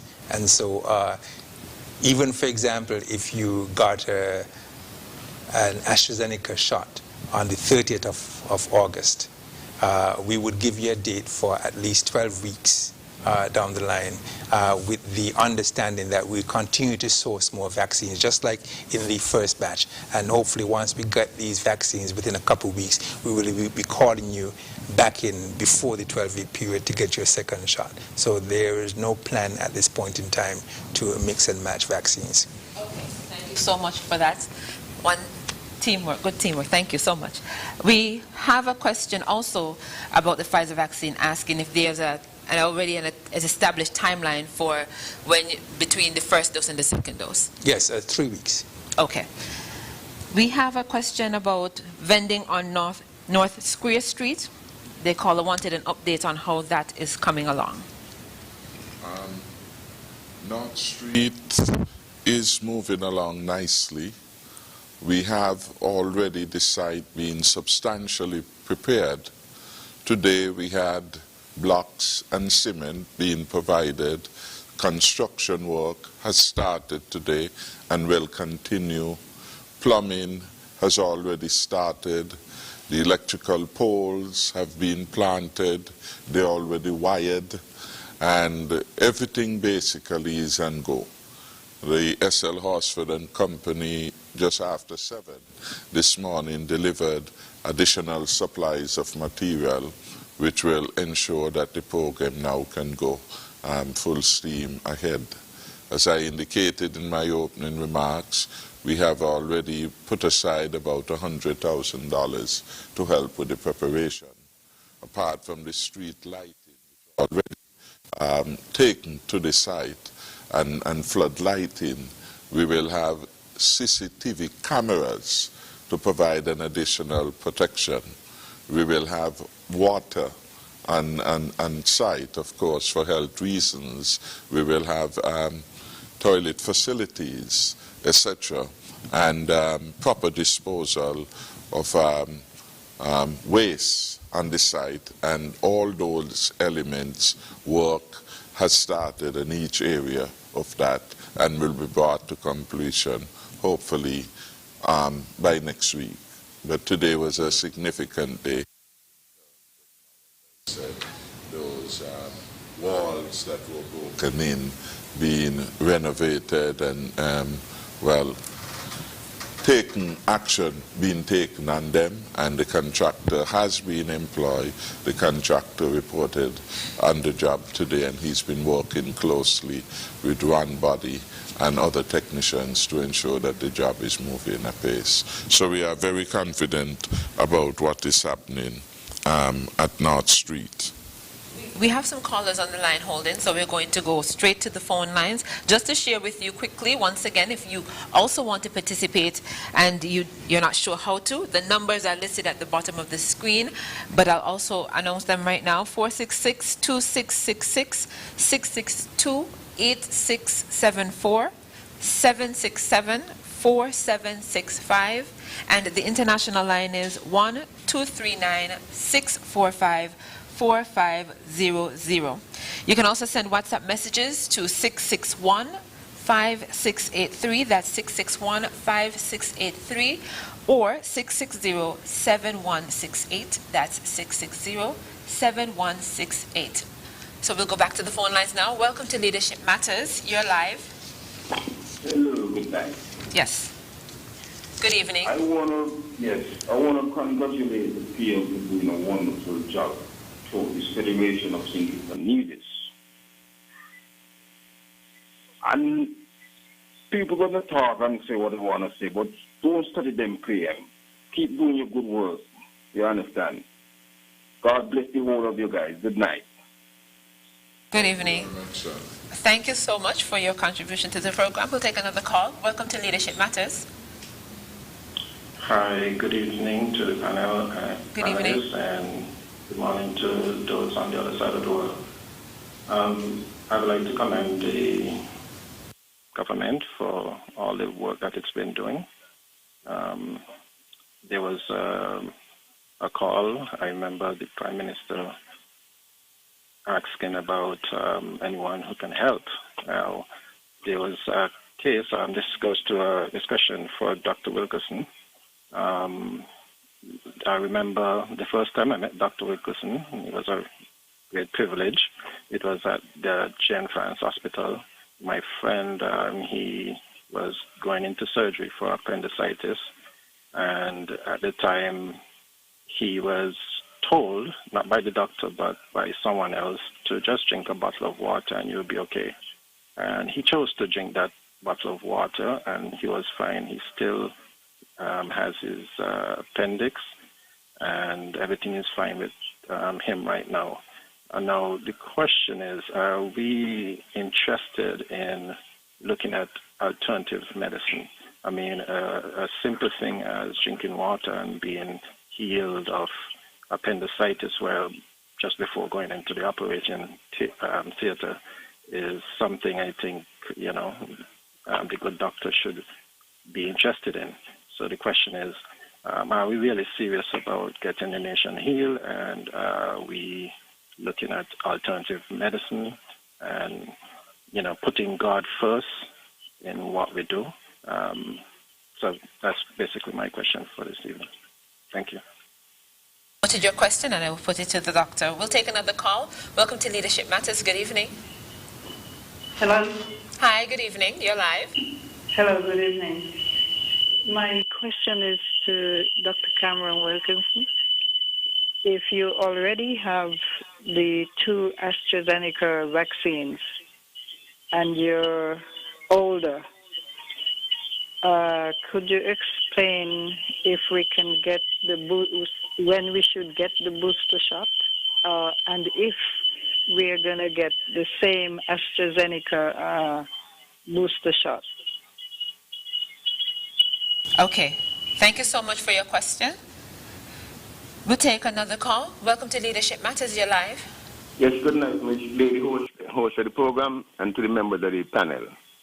I have some questions. I'm so grateful to have 3 very important persons as part of the panel tonight. One, I will refer to the inspector. When an officer discharges his firearm, but it's being given while on duty, doesn't he have to report to his authorities why he had to discharge that firearm, or if it is that he discharged a pepper spray canister, the latter part goes to the same thing too. And I want to know, why isn't it a law that states if a police in distress and he asks a civilian for assistance and the civilian refuses, couldn't that individual be charged and arrested? I'm going to the doctor now. Mr. Wilkinson, it's to do with me being pepper sprayed in hand reach. It's in the 7th week now it is. And unto now, unto presently now, nobody saying, well, I've been to the hospital with the eye specialist. Hello? Hello? Hi, caller. If I'm not mistaken, I believe that this matter has already been... No, because it's to do with the pandemic too, because it was to do with some person refusing to wear the mask, and I had was supposed to... No, I'm saying to you that to my knowledge, this matter has already been lodged with the police. I think you've made a formal complaint. No, but I'll tell you something also, right? Because... No, I'm saying to you, if you have a... Please give me a chance to explain. No, I want to guide you in your explanation and say that having made a formal complaint of the matter, you shouldn't divulge too much information about it, so I would suggest you go straight to your question for the doctor. I'm going straight to the question. To me, I'd like to know how long would it take for an individual to go totally blind without getting assistance or the use of these glasses? And to the Minister of National Security, what else could I do? I went to the assistance because it's to do with the pandemic also. Persons refusing to wear the mask, and then they went and they charged an island constable. I went to his assistance, and at the end of it, my farm gets a kind of how, and it's like I lose X amount of money and I can't go because I supposed to, and it's like the 7th week and may hear nothing. All right. Well, thank you so much for that. And I know that matter is being looked into by the police. I'm familiar with that case, not in depth, but I'm familiar that that particular case has been lodged. A complaint a formal complaint has been lodged with the police and is being investigated. We will take another call. Welcome to Leadership Matters. You're live. Good night. Good night to everyone. Good evening. Yes, good night. I just called in to big up the Prime Minister and the panel there. Wonderful, wonderful job. Prime Minister, you keep on doing the good work to the people of St. Kitts Nevis. After heaven is St. Kitts Nevis. People, them in St. Kitts blessed, but they don't know. They don't know that they're blessed. Prime Minister, look, but I was looking for you up in the corner, you're Mr. Henry, but I know it's the shade. Every time I see you look good. This one. Thank you. Keep on doing the wonderful work. Who God bless, no man curse. And let me tell you, you can't please everybody. Don't care what you do. Some gone glad and some gone sad. And you keep on doing the best. You're not perfect, but it's the best thing ever happened to St. Kitts Nevis. After heaven is St. Kitts Nevis and the Prime Minister. And good night to everybody. And when people walk in, people must understand people going to run their businesses how they want, just like how we going to run our body how we want. If people decide you have to come on your job and you have to fully vaccinate, that's the business. They run their business how you want. You can't run your body how you want and want to come in my business. So, no, it cannot work. So, Prime Minister, you have a blessed night and a safe journey home. Thumbs up to you. Every time I see you look good, blessing flowing. Don't let nobody bring you down. You keep on doing the good work. You're looking good, but you are looking younger. Good night. Good night, Miss Unity. Thank you so much for your contribution to the program. We'll take another call. Welcome to Leadership Matters. Oh. Yes, well, good night. Hi, good evening. Good evening to the panel. Discussion with the Prime Minister and the Minister of Finance. Now, Mr. PM, there's a concern growing situation in St. Kitts and Nevis with the price of goods rising. We don't have VAT and food stuff. It's that so many prices in the supermarkets them is so high. The cost of living is high, especially under this pandemic. And I'm not hearing anything from you guys. I mean, the supermarket ramens and this turn up the price very, very high. The gas have gone up from 12-something to 13-something. Everything is rising.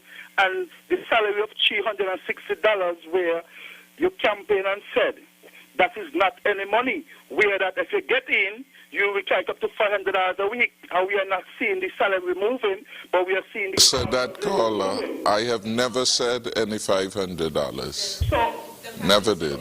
So, Mr. PM, so when the increase of salary going to rise? When the increase of salary going to rise, and we would like to know what happened to the price of goods is so high in those supermarkets, because if you take off VAT off of food stuff, and we are seeing the price of these stuff in the supermarket rise, because if you're going today and then you're going the next day, the price are gone up. So I would like to hear from you, sir, as the Minister of Finance. Why is it the supermarket price is so high? We will address that. Of your concerns regarding the increase in price of goods and increase in salaries. Thank you so much for your contribution. We have about 2 callers left, I'm told, so we'll take those and then we'll take a quick break. Welcome to Leadership Matters. You're live. Hello. Hi, good evening. Yes, good evening to you and good evening to the rest of the persons on the program. A question to the Prime Minister, and I think if Mr. Hodge want to also shed some light on it, he probably could. Some program. Hello, are you hearing me? Yes. Loud and clear. Okay. Yes. Some programs ago, the Prime Minister would have spoke to persons, trying different things, venturing into different things, that especially person who would have been in maybe in the hotel sector or the taxing, taxing and stuff like that. Okay, and before he would have said that, really, I would have take my own initiative in terms of trying to do something else and different. Okay, what that is, in other words, is going in since the rolling out of the stoplights in the Basti area. a lot of streets would become one way or either no parking. So that left a lot of areas in Bastia where you can't park. So I would have looked at the area in Bastia, which is the BHS, okay? And I thought that would have been a good area for me to do some business and also employ persons, because I alone wouldn't be able to do it myself. What the plans I have, I probably have to hire maybe about 5, 6, maybe up to 10 other persons with me, right? I would have write to the Ministry of Education since some months ago, and I would have spoke to Mr. Hodge also, and I appreciate him. I think I got some good advice from him and stuff like that. But up to this present moment, I haven't heard anything back from the Ministry of Education, in terms of what the positioning is. And I know that they would have gotten my letter. And, up to now, I still haven't gotten anything. And, we are asking persons to do different things or try different things. And we hear when someone come up with ideas to, something that they can do and not just for themselves and to probably employ other person with them, you're not getting any assistance or any response in terms of things. So I would like the Prime Minister, if he could shed some light on it now, please, for me, and maybe when he go to cabinet, if he could bring it up with his cabinet colleagues as to, what is the situation in terms of the Bastia High School, and the person who are interested in myself, who are interested in probably using that area to do some business. Thank you, and I'll continue to listen to your program. Thank you so much, sir, for your contribution. We'll take our final call for this evening. Welcome to Leadership Matters. You're live. Hello, good night. Hi, good evening. Jackie and your panel. Jackie, sometime earlier somebody asked a question about some houses up at Wellington Road and about the cruise ship, but I don't know if you did note it, but I'm still waiting to hear something about that. Oh. Thank you. Okay, you're welcome. That has been noted, absolutely. But we had callers on hold, and you don't want to have anyone on the line for too long, so I paused the questions from callers to go to the phone lines to give persons like yourself an opportunity to get into the show before we cut off the calls, and this would have been our last round of calls. So thank you so much for the reminder. We will take a break now, and once we return, we'll answer the remaining questions we got from all our callers, and we will take as many as we can from the WhatsApp messages. So stay tuned, and we'll be right back.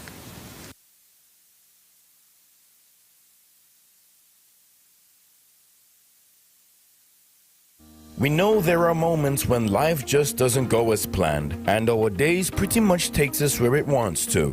But for every missed occasion, there's a great opportunity. We are making it easier to make bill payments, report faults, and receive bill balances through our automated call-in service available 24 hours a day, 7 days a week. Simply call 465-2000 and say or press 2 to access our automated customer service system. Say or press 2 to make a payment via credit card. Enter your 8-digit Skillet account number as seen on your bill. Enter the amount you wish to pay without a decimal point.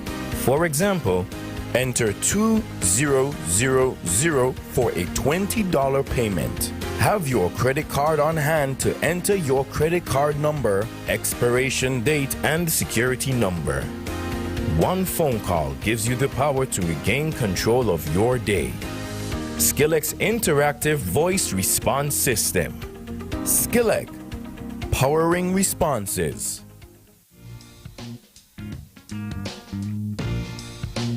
I will take the vaccine because building defenses against COVID-19 is a team effort, and we are all a key part of that defense. I definitely will be taking the vaccine when it's my turn. I will be taking the vaccine as it is an important tool in the fight against the pandemic. It is important for me to vaccinate to ensure that if I do become infected with the disease, it can prevent hospitalization. In addition, it also helps with herd immunity. I will take the vaccine to protect myself, my loved ones, my St. Kitts and Nevis, why do we need to vaccinate? Kenisha? So we can jab COVID-19 away. I will take the vaccine because building defenses against COVID-19 is a team effort, and we are all a key part of that defense. I definitely will be taking the vaccine when it's my turn. I will be taking the vaccine as it is an important tool in the fight against the pandemic. It is important for me to vaccinate to ensure that if I do become infected with the disease, it can prevent hospitalization. In addition, it also helps with herd immunity. I will take the vaccine to protect myself, my loved ones, my clients, my co-workers.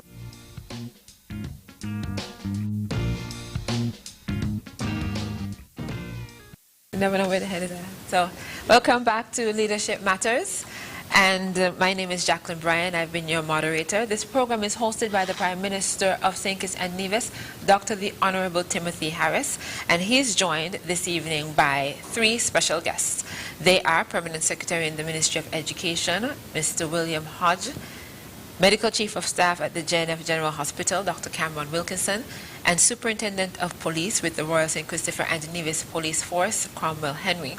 And we have some unanswered questions from callers we got just before we took the break, and we're going to go back to those now. We have a question asking if there is a cutoff time for applications to the stimulus package. Mr. Prime Minister? I want to thank Bucky Gattit for that question. We have established the 15th of September as the cutoff date with respect to application for the 3 components of the stimulus package that have announced. That is the $1,000 per month support to persons who have remained unemployed for the period since March 2020, when we had the onset of the COVID-19, and then the support, of course, to those with disabilities. That is almost 100% satisfied. We have had over 100 plus applications.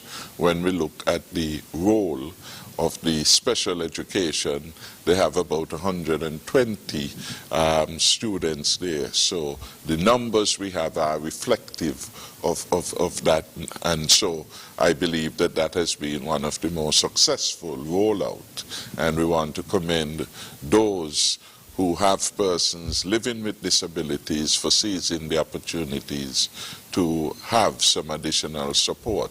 We have also provided, I think it was $15,000 to assist AIDS Place at Greenlands, which has a role of about just under 30 students who are actually trainees there, and they basically have been, that school have been operating largely out of the benevolence of the proprietor, or owner I should say, Dr. Robertine Chatterton, and all the costs are basically met by her.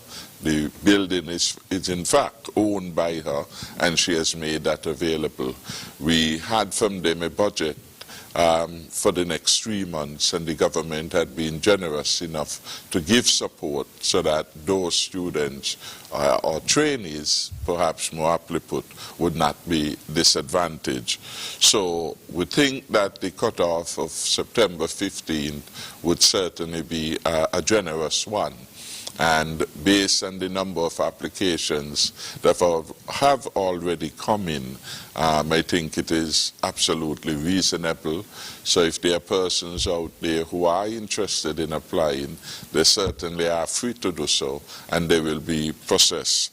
I want, while I'm that, to speak to something I think was said by Movie Star regarding, as it were, having applied and not yet having a response. We should have a call desk, someone at the Ministry of Finance who should be able to give an update. What we do know, based on analysis done by the officials at the Ministry of Finance, there are a number of forms, applications that would have come in that were not completed. And once the form is not completed, it makes it difficult to process. So if a form comes in, for example, no social security number, then it makes it difficult to do the cross-check against the Social Security records to ensure that that person is really unemployed, which is one element of the criteria established for a person to benefit. I heard movie star says, for example, that he got his severance. The payment of severance is an important indicator.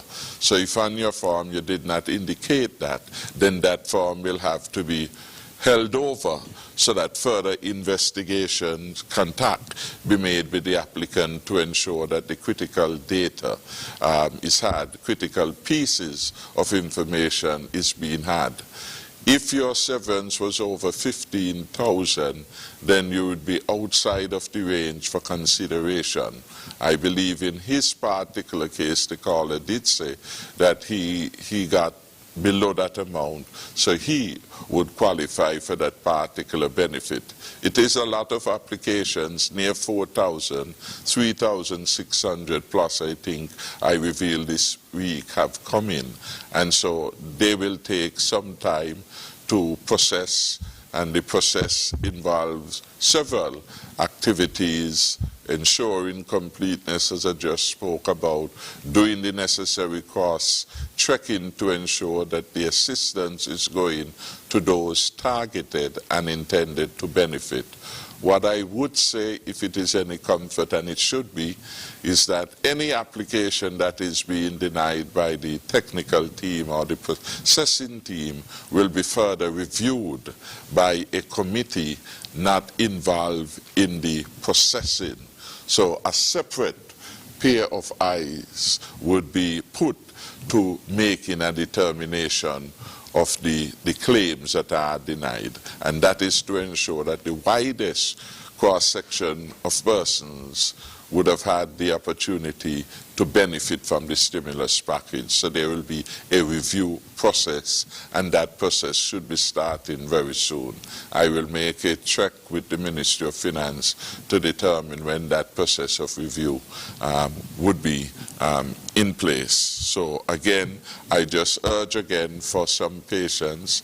I would say to those who are waiting, it is within your rights to call the Ministry of Finance and to inquire of the status of your application, and you will get an update of your case. Speaking of status, we had a caller who asked for an update on non-established workers becoming pensionable. That one we addressed before, that we are still committed to that. And basically, I said then that the onslaught of the COVID-19 pandemic had been disruptive in terms of the operations and led to a reorganization of the priorities. That is, what do we have to do just now? What can we defer? We have determined that we will still implement the regularization of the non-establishment workers or government auxiliary employees. We have said that in the meantime we will ensure that there will be no disadvantage to those who are in the system. Every GAE worker who would have put in a certain number of years on exiting the system now would receive some form of payment, almost along the lines of what would have happened if they were put on the severance program. So there is some support that being paid. The issue of the pension, of course, will come with the regularization. And the technical team has essentially completed about 90% of the work. There are some recommendations that are to be determined by the cabinet, and those will be done. So it is still a strong commitment. For the reasons the caller gave, we want to put people in a stronger and better position at the time of their exit, and we are going through with that. But one would appreciate all the disruption of COVID-19, and we therefore had to reassign manpower to some of the critical programs that we are now engaged. For example, the stimulus program required that we move persons from across ministries in order that it could work, because you have now 94,000 applications to be prioritized and to be delivered within a critical window. So we have had persons from human resource who are working in the Ministry of Finance. We have persons taken from the Accountant General's Department and sent to work on this program in the Ministry of Finance. We have about 2 or 3 persons relocated, reassigned from the ministry, the Department of Inland Revenue, to go to work in that particular special project, if you will, to ensure the delivery. And all these then means that the dedicated manpower that would have been there for some of these specific things would have been less, and therefore the output would not have been the same, as we refocus basically in an efficient way of getting these special projects going. Thank you so much for that. We have a question also, Mr. Prime Minister. This one is for you, about the houses on Wellington Road, asking why they haven't been distributed as yet. Do you have an update on that? What I can say today, I asked the Minister of Housing, because I anticipated that we would have a question such as the one that was posed for an update. Last I checked my phone, I had not yet received it. What I do know, however, that the Wellington project is a joint venture between, broadly speaking, the government of Venezuela and the government of St. Kitts and Nevis. And the principal operator, the principal agent for the government of Venezuela has been off island and medical leave for an extended period of time. We have been communicating with her. There was some paperwork that needed to be finalized, some I's to be dotted and T's to be crossed. I think her physical absence from the state, and given the nature or the reason for absence from the state, that have helped to create a delay. Those houses which are now complete are expected very shortly, I hope, to be given out to those who would have qualified. So we are substantially there. I would say 98% of the way, from my recollection of what was put to me some time before. And I am very positive that very shortly we will be announcing a date for those homes, as we would be announcing a date for those in St. Peter's, as we would be announcing a date for those in Mansion. 2 sets of those houses, Wellington Road and Mansion, have been supported by the government of Venezuela. So they are under the same arrangement. I know those in Mansions, they are substantially complete. There is some work being done by one Tuki from Mansion in relation to some of the carpentry work. And so we are advanced, and I would just ask, though long, in the context of the COVID-19 and all of the disruptions, very soon we will have very good news for all those who are waiting. I also asked about the cruise ship. Can you speak to whether or not 10 cruise ships canceled their port of call? And if that was in fact the case, why? And when is the next cruise ship call due? I can't speak to that. What I do know is that the cruise itinerary changes from day to day for a number of reasons. Some of them are outside of our control. And at the next press conference, certainly I would be in a better position to give a fuller account of what is happening there.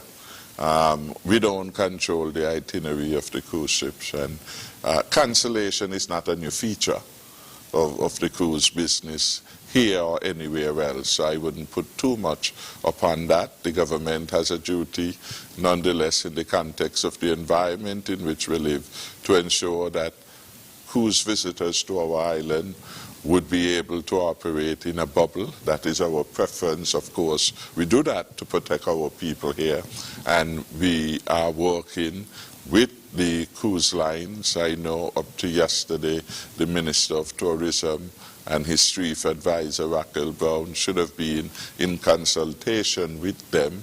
We are ready to accept cruises to St. Kitts and Nevis. We have had, I think, maybe one or two vessels that have come. One, in fact, came on a day where we had inclement weather, and that, of course, had brought an unsatisfactory end to their visit here. So that is where that business is at. I think in the last press conference, though, the minister did indicate that we should be seeing some cruise, I think, in September. But that, of course, I could verify and have an update.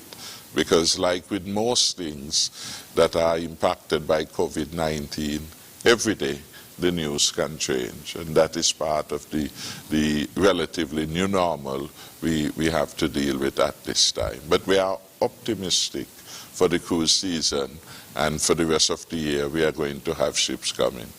Okay, thank you so much for taking the time out to answer all those questions. Doctor, we have a question for you asking, how serious are we interested in looking into alternative medicine where the COVID-19 virus is concerned? Well, the caller said a few things. He said, number one, that I should put God first, and I always put God first. He spoke about water for treating appendicitis. And if that were so, no one will have appendicitis, because I assume everyone drinks water. I see the Prime Minister drinking some right now. Okay, but alternative medicine, I believe that it can be used in conjunction with modern medicine. I drink my lemongrass tea every morning, but one cannot ignore science, and there is no point in you having to eat a forest to get better as opposed to taking a pill. And so I believe that we must find a balance, and so there is no way we'll be going on the route of using alternative medicine to treat COVID-19 when over 4 billion doses of vaccines have already been administered, and we know that it works. I know you spoke earlier to taking booster shots, but this person had a particular concern, saying that they're an older person, and was wondering if it was... There is no plans yet to give any booster shots for the AstraZeneca vaccine. Thank you so much for that. Superintendent Henry, we had a caller who asked if... And just to add, in relation to the booster shots, the World Health Organization, through its chief, Dr. Tedros, have basically invited those advanced countries that were talking and for starting to put a hold on booster shots, given the inequality in vaccine availability.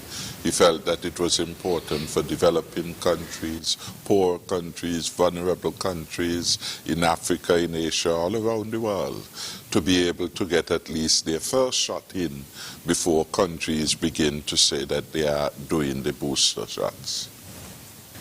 Superintendent Henry had a question that was asked, if an officer discharges his firearm while on duty or uses pepper spray, does it need to be reported? Do they need to report it to their supervisors? Yes, absolutely. Any discharging of a firearm or any use of equipment that is issued by the police in the course of your duty or otherwise, that police is obligated to submit a report in writing, not just come and say, I discharged my firearm. He has to report to the commissioner in writing as to the nature of the discharge and the reasons surrounding the discharge or use of any equipment issued to him. And also, this question was asked so you can clarify so the public is more aware. If a police is in distress and asks the civilian for assistance and the civilian does not assist, can they be charged? Yes, the civilians are obligated by law to assist the police when called upon to do so in the discharge of their duties. Thank you so much for that. Mr. Prime Minister, I think this one, you actually were trying to make an intervention while the caller was speaking regarding the increase in the cost of goods and an increase in salaries. First, we never gave any figure that constitute whether 500, 600, that was never part of our campaign. What we pursued and captured the imagination of people was the construct, the notion, the idea, what is a livable wage? What is the minimum that people in St. Kitts and Nevis must have to be able to live and maintain a life of dignity? And we put that out to the people in 2015. And we have, since we have come to the government, accepted that the $360 was an inadequate response to what we constitute the livable wage of persons, having regard to cost of living, having regard to family size. And we offered a very effective response. We say, for example, where the household income was lower than $3,000, that person would get an immediate grant or top-up of $500 from the government. That is in place. Tonight I reported that about 5,000 persons are now benefiting from that. Some of them, of course, met the criteria of $3,000, largely because one party may have lost a job in the household, and it is intended for the household.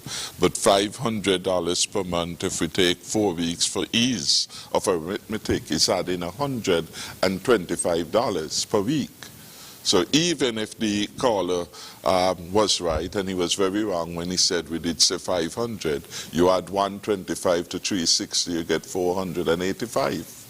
So it is very close to what the caller himself proposes to be an acceptable livable wage.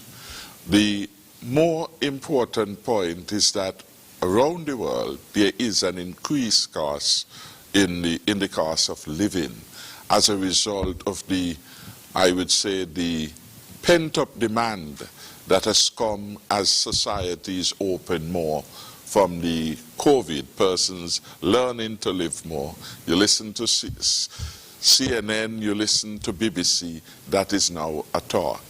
That there is heightened inflation, there is movement in interest rates, there is movement in gasoline prices, and for us in St. Kitts and Nevis and in the Caribbean, the bulk of the inflation that we experience is imported, because we purchase too many things that we need. If we take food, I am sure almost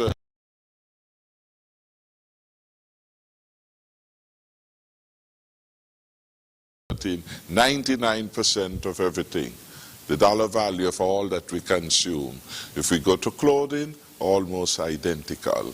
So we then suffer the consequence of heightened inflation in the source countries. In those markets, we import that into our space.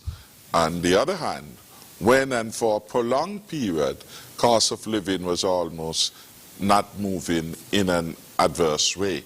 And that was a consequence, again, of the same circumstances in the source markets from which we got our chicken, our sugar, and everything else that we consume. Those prices were stable and, in fact, moving down. There was a time, maybe up to last year, when the cost of gasoline at the pump was basically drastically down. However, with all that is happening and the uncertainties and the disruption, we have seen again that begin to take an uptake, and we are hoping that these things would over time normalize. The quicker, the better, of course, for us. What can we do is to continue the monitoring, and we are fortunate in St. Kitts and Nevis. It's not perfect that we have several wholesalers and retailers, and we're asking people to exercise choice. If you go into one supermarket and you think that they are, as it were, overcharging, you have the option to move to another one. The discipline of the market is still, in capitalist societies like those in which we live, one of the most important signal that one could give to those who are giving service, providing service, or providing goods. So we have to, again, get into that habit of exercising good choice. We would want to see that more of what we produce, and the Ministry of of Agriculture has said that we want to at least increase production of about 25%, yes, of all that we reduce import and certain critical fruits and vegetables by at least 25% in the next couple of years. What that will mean, hopefully, if we could increase the supply here, that some of the things that we use, sweet potatoes, yams, white potatoes, cabbages, fruits and vegetables, they will be sufficiently available in enough quantities to impact the price. We are attempting to get our farmers to a place where they are more price conscious and where they are more scientific in determining the costs.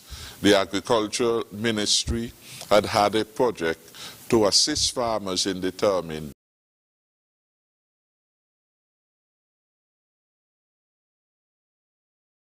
the real cost of producing a product, so that persons would not get up one morning and say, well, you will pay me $10 a pound for my pork.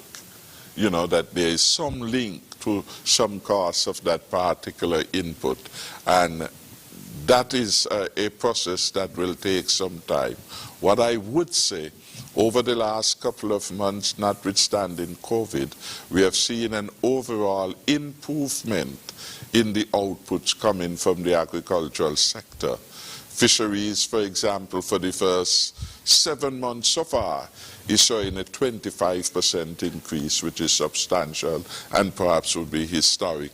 And we have seen an increase in the production or the catches as they relate to potfish, the doctor fish, the snapper, and so on, lobsters even, are more in abundance this year than they were last year for the comparative period of time.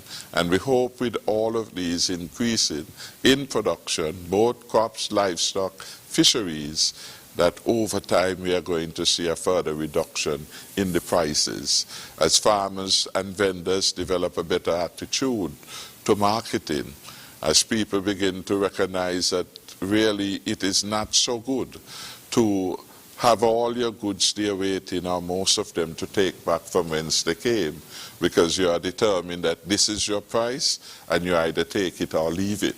And there is some value where at the end of your sale on Saturday or Friday that you determine all of my goods will go, and so I'm going to drop the price in a significant way to achieve that. These are some of the things that over time we hope to get. But right now we are focusing and producing more. And thankfully, as a result of the stimulus, as I said, the fisheries sector has been one of the most significant players in terms of showing that the stimulus has worked. And year on year now, we are recognizing a significant increase in output. And I think for the first 7 months, we have at least, if my recollection is good, about a 25% increase in that production. And I believe if that pattern continues, clearly supply versus demand should lead to some movement. We are concerned about the prices. We are going to have our Consumer Affairs Department become more vigilant and proactive about these issues. We have engaged the Chamber on at least 2 occasions regarding the cost of living, because we believe there are more that they can do, both in sourcing their goods and in the pricing, so that the relief that the government gives in terms of, say, removing VAT from food, reducing and removing customs duties, that those are passed. At times there is a stickiness in the market where instead of passing the full concessions, those who are supplying goods, in fact, carry up their markup and rob the poor people of really getting the benefits. And that is why the government has to be a little wary when we say we are removing duties, we are removing taxes from some items because they are not usually passed on. And so one consideration is really maybe to let these things remain and do some targeted support as we are doing with the PAP program. So those intended to get the benefit actually get the benefit that way. A substantial response, and we have a question asking, what is the situation with the Bastia High School? Any updates on that? This is the old Bastia High School. Well, from what I gather, the grounds of the former Bastia High School. Right. Yes, the gentleman did come and have a conversation with me. He wanted to explore the possibility of using the premises, using the compound to establish a parking facility. I think that is basically a good idea. Parking has become a necessity now in Bastia. And we commend the young man for his creative thinking. However, I have been advised that the property is no longer a property owned by the Ministry of Education. And so we'll have to direct him to the Human Resource Department, previously called Establishments, to investigate or to explore if he can get permission to do that. But that is something that is more for, well, the government, the cabinet, to decide on. What I could add with respect to that, sustainable development of the preferred ministry, because land and spatial matters are dealt with by that ministry, including the building board, which give guidance and so on, is also a subject under the Ministry of Sustainable Development. We have a committee that is headed by Jeff Farrier, who is basically an expert in development matters. And we have put to Jay that the Bastia High School grounds, a compound, basically we would want to have some expert view on its use. In fact, they are ahead of us in that he already has a number of ideas about the development of that particular site. And I think the idea of parking is one such that is before them. We have asked, though, for some further professional advice to make an evaluation about the suitability of Bastia High compound for all those options that Dre and others have come up with. And one would recall that very recently the new president of the St. Peter's Bus Association, Andrew Talbot-Bass and Keynes and Carey and others from the new presidency would have visited that particular site with me, and they have ideas about a bus stand and about support services. The parking, of course, came up again. And so we have asked Mr. Farrier to expedite in terms of getting the scope of terms of reference for the experts to come in and to have a look and to give us some advice. So I would say to the caller, we are looking at it, and in everything we want to ensure that we are making the right judgment calls. Bastia compound has come into the mix because we have found an alternative site for what was the Bastia High School, and it's a good question to ask what we will do with all of that land. And we have determined that we will get professional advice, and that is being pursued. I will attempt to follow up tomorrow with the relevant parties to see how far we would have reached with that. But I would say for an application like that, perhaps the person had come to education because it really was being used for educational purposes, having provided education with alternative sites, and it's no longer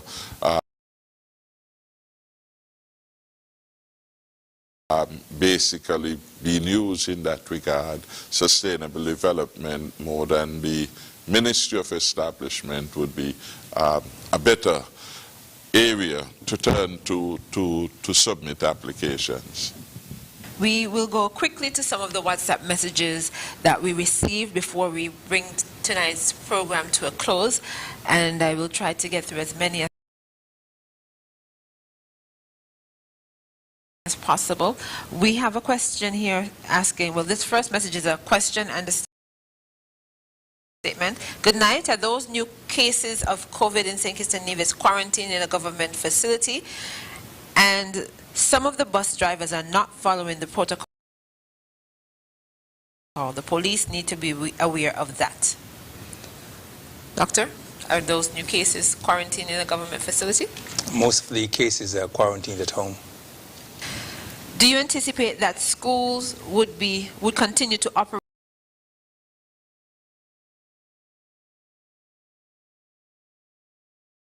on a shift system come September, or would we see a return to whole day classes?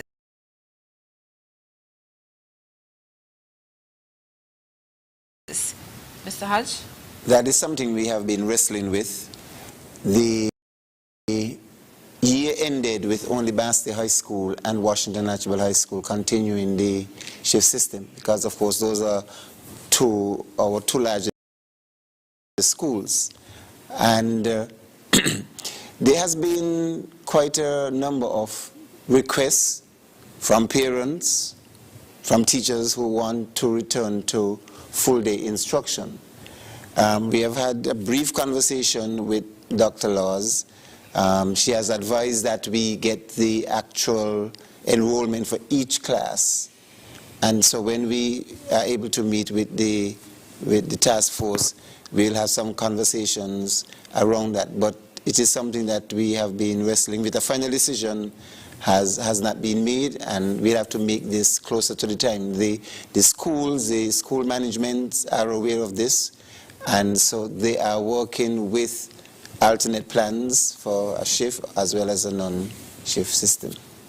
This person has sent a few questions. I would like to know why some citizens, so I'll go through the questions and just make a note of any ones that you can respond to. I would like to know why some citizens of St. Kitts who are working in some stores, groceries and bars are not wearing their masks properly. Do you think it makes sense to have spectators at CPL cricket when they will be serving alcohol at CPL, and some spectators will be acting irresponsible and get drunk, not wearing their masks, etc., practicing social distancing and sanitizing their hands? Some persons, through no fault of their own, who are allergic to the PEG in the vaccines and who have medical conditions cannot take the vaccines, are very responsible in protecting themselves from the virus. Do you think you should allow persons through no fault of their own who can't take the vaccine to attend CPL cricket at Warner Park and have a section for them away from vaccinated persons? Okay, so right now, as it is, only vaccinated persons are allowed in CPL, so I think that covers that question. In terms of persons in supermarkets, etc., you said not wearing masks, we keep saying that personal responsibility is important in this fight, and I believe also if you see someone who is not doing the right thing, the task force cannot monitor everything, and so that's why we ask for everyone in society to play a part in ensuring that persons abide by the non-pharmaceuticals. And CPL, the capacity of the ground is going to be 50%. Persons are vaccinated, and I believe that they should be adequately social distanced such that it can be held safely. Has the CMO and the cabinet made any decision in regards to the resumption of cruise ships to Port Zante? The answer is yes. We have discussed this matter, and again, in all of these, the government's priority is to keep our people safe and to protect our people, even as we want to encourage them to take all the necessary measures to protect themselves.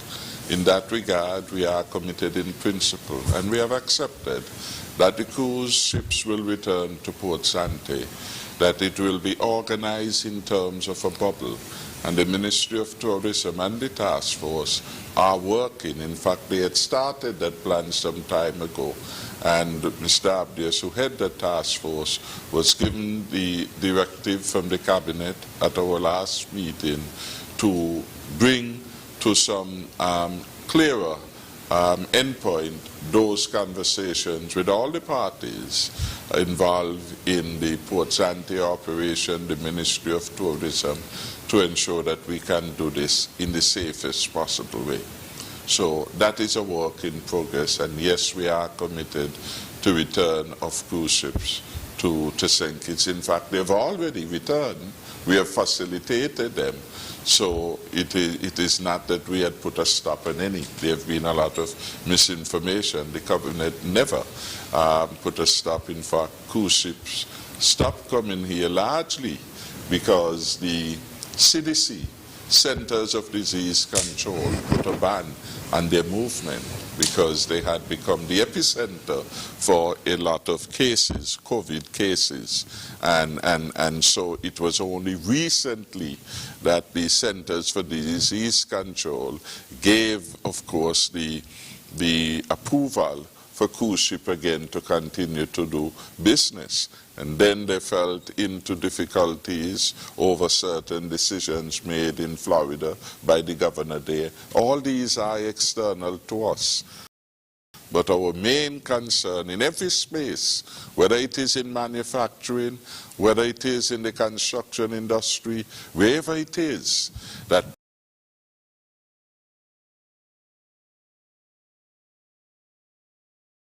people return to work in a very safe way. And once those conditions have been met to the satisfaction of the task force, we have opened up. That is why we have over 1,000+ workers in the factories at Arrow, at Jaro, at Kajola. They all went through a process of review and evaluation, and we were satisfied that the employers would be able to keep the employees safe in those particular establishments, and they're back out. So, by the same example, the hotels, they have opened back up because they had put in place certain requirements to the satisfaction of our health team and our task force generally to allow them to participate. So once the protocols are determined and they appear adequate, we certainly are open to business being resumed everywhere in our churches, wherever it is in our schools, again, protocols, so that one looks at the checklist of things to be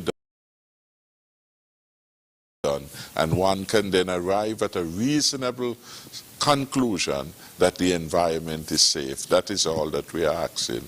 Again, we just want to urge those who have an interest in the cruise business to ensure that they get vaccinated. That is their strongest defense. And similarly, to ensure that they wear their masks, they sanitize, they wash their hands, they do all those basic things that we were taught since way back in March, February, thereabout of 2020. You do it to protect yourselves and to protect your families and loved ones. Having said that, we have two messages here related to the cruise industry, saying, Honorable Prime Minister, how is your cabinet planning to balance life first strategy with cruise ship tourism for 2021-2022? And there was talk about a cabinet meeting that was to be held yesterday to decide on the cruise ships calling at St. Kitts, in St. Kitts. Can you update the Federation on this matter? I think I just did that in speaking, that the cabinet did meet, that the cabinet made a decision with respect to the continuity of the cruise tourism, We are fully in support of cruise tourism. We are fully in support of education tourism. We are fully in support of stayover tourism. For us, tourism is a broad sector, and what we want to do is diversify around it, and all the various subsectors, education, etc., we strengthen them. As part of our discussion Saturday, for example, given the imminence of the hurricane, we learned that Ross has over 1,200 students here.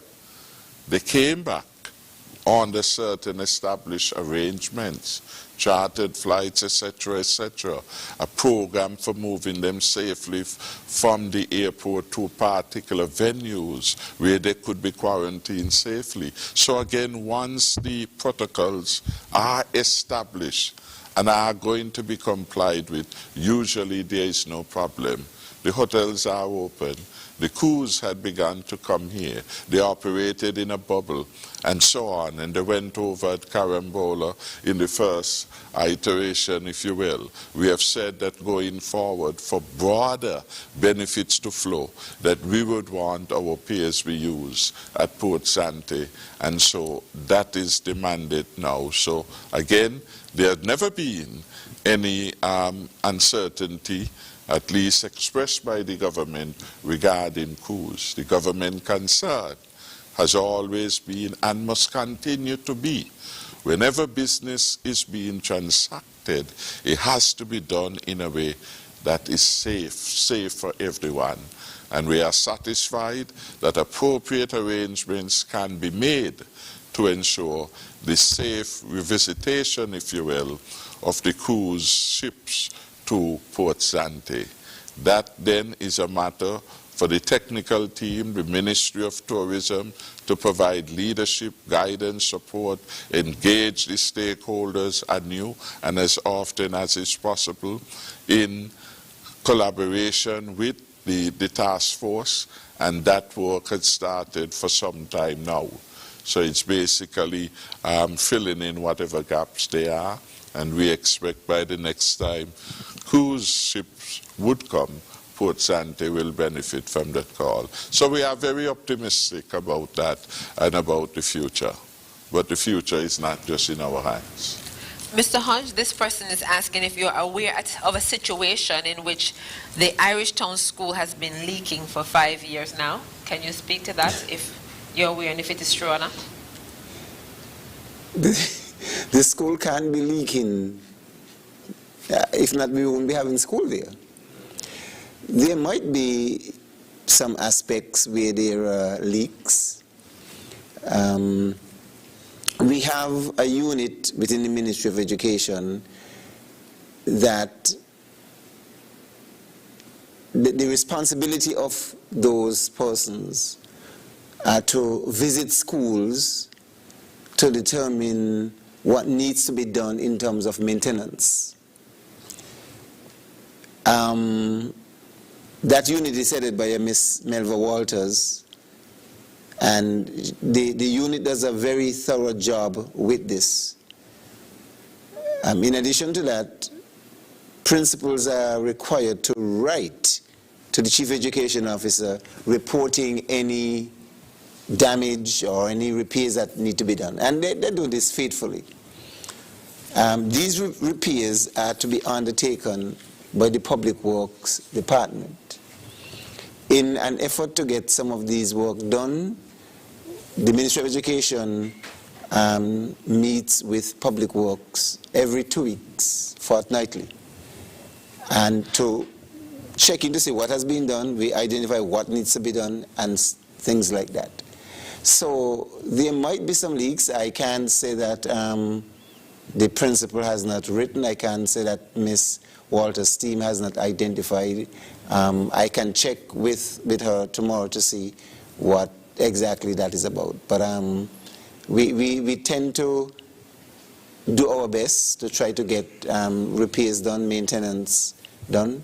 We are hoping that the Ministry of Education can have its own maintenance team. This is something that has been said years ago, while I probably was still a junior teacher in schools, So we are hoping, we were given the support by both Minister Powell and Minister Richards to try to bring something to budget session so that we can have our own maintenance team. But there's a lot of schools to maintain. We have a question for you as well from a parent, and this one is for saying, as my daughter prepares to enter 5th form for the upcoming school year, remember locks was once a religious matter, or if boys were wearing long hair, it has to be because of medical reasons. As for now, it's a style, and boys are now entering school with locks. Why can't I braid my daughter's hair once it's children friendly?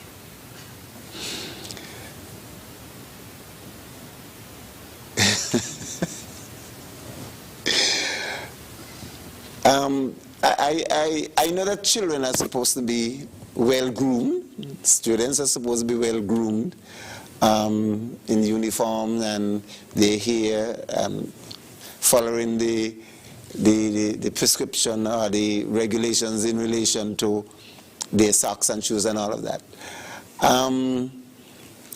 I think some of our parents try to put the emphasis in the wrong place.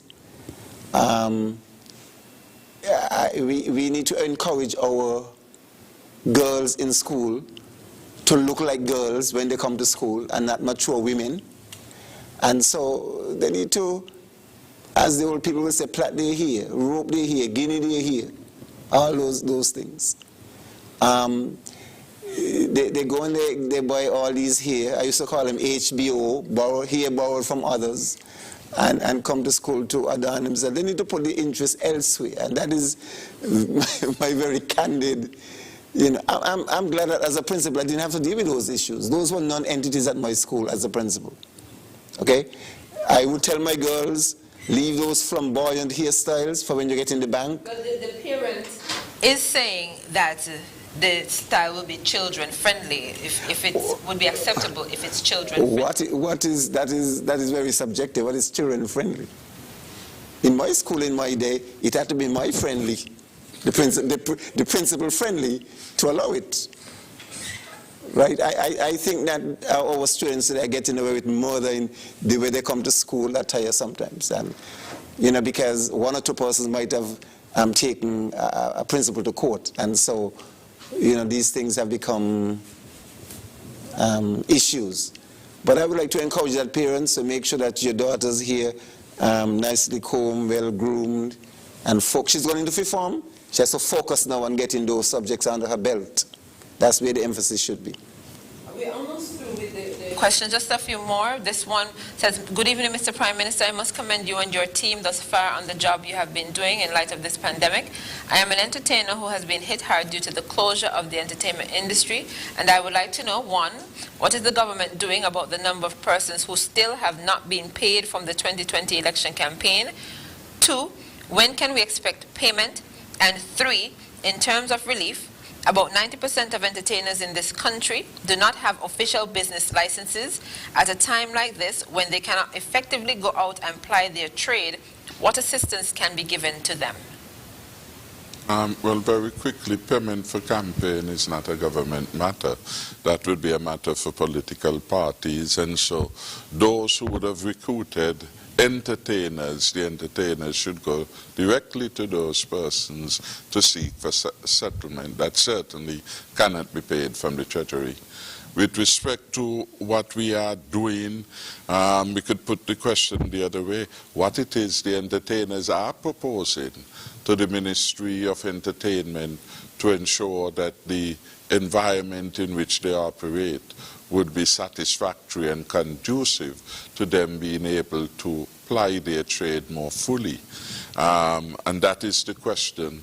What I do know is that Minister Keela Byron Nisbet has been proactive, and she has been in consultation with a broad cross-section of entertainers, and we expect that perhaps next Monday when we meet, or soonest thereafter, we will have a set of proposals that would allow for wider participation by entertainers. So that is something that is happening, that has come from wide consultation with the entertainers. At Monday's cabinet, she did indicate that she had sent a draft to the police because, of course, entertainment, crowd management and safety issues, to get some initial input from the police commissioner and his team. She has also sent it to the technicians, technical staff in the Ministry of Health to get some further input. So the program is being refined, and certainly we want every area of socioeconomic activity to be safely opened. And we are willing to work with persons.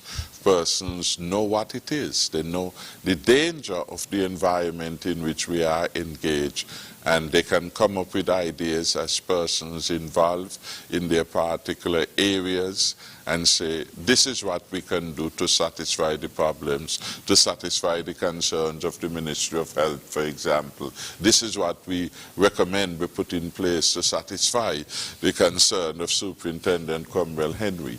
So once the concerns of the critical people are reasonably met, there would be no problem. I have found that in the exercise of their discretion, Commissioner Brandy and his team has done a very good job, and the health professionals equally.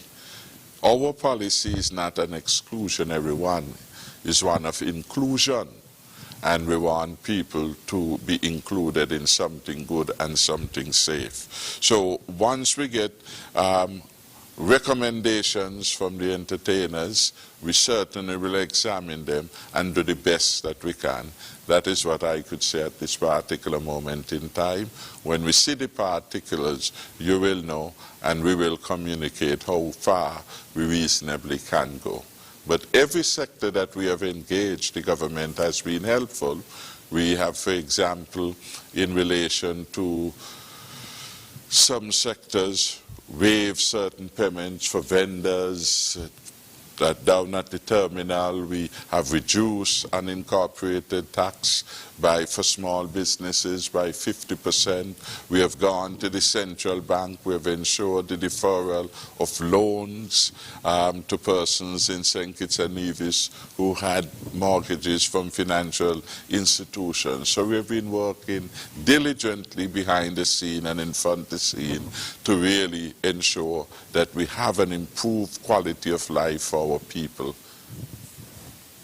So then finally, we have these final three say, firstly, kudos to Dr. Wilkinson in response to that person spreading false information. This one asks, are we still on track to fully open in the country in October 2021? And if so, what will such an opening entail? And finally, when will the Bastia High School begin construction? Well, in terms of the opening up by 1st September, all sectors right now are basically open to some degree. The manufacturing sector is open. All the factories that want to be open have been allowed once they met the criteria. We can name them: the brewery, and those who are in export manufacturing in particular, the largest number. Harrisova at Sandy Point, open. Sun Island closed, open. Jaro, open. Cajola Cristada, open. Brush Company, open. The Marara Distillers, open. So all of them, to my knowledge, have been open. Of course, market forces may determine the level of engagement in which they are involved now. We see, for example, the St. Kitts Brewery is doing some expansion work, which is a good sign and shows that its finances are relatively healthy, and we want that for every business. So the manufacturing is open. Construction is open. In fact, that was one of the first ones that we opened. The fishers and the farmers are plying their trade. I indicated that the fisheries sector, we have seen a 25% increase over the last 7 months, January to July, relative to last year.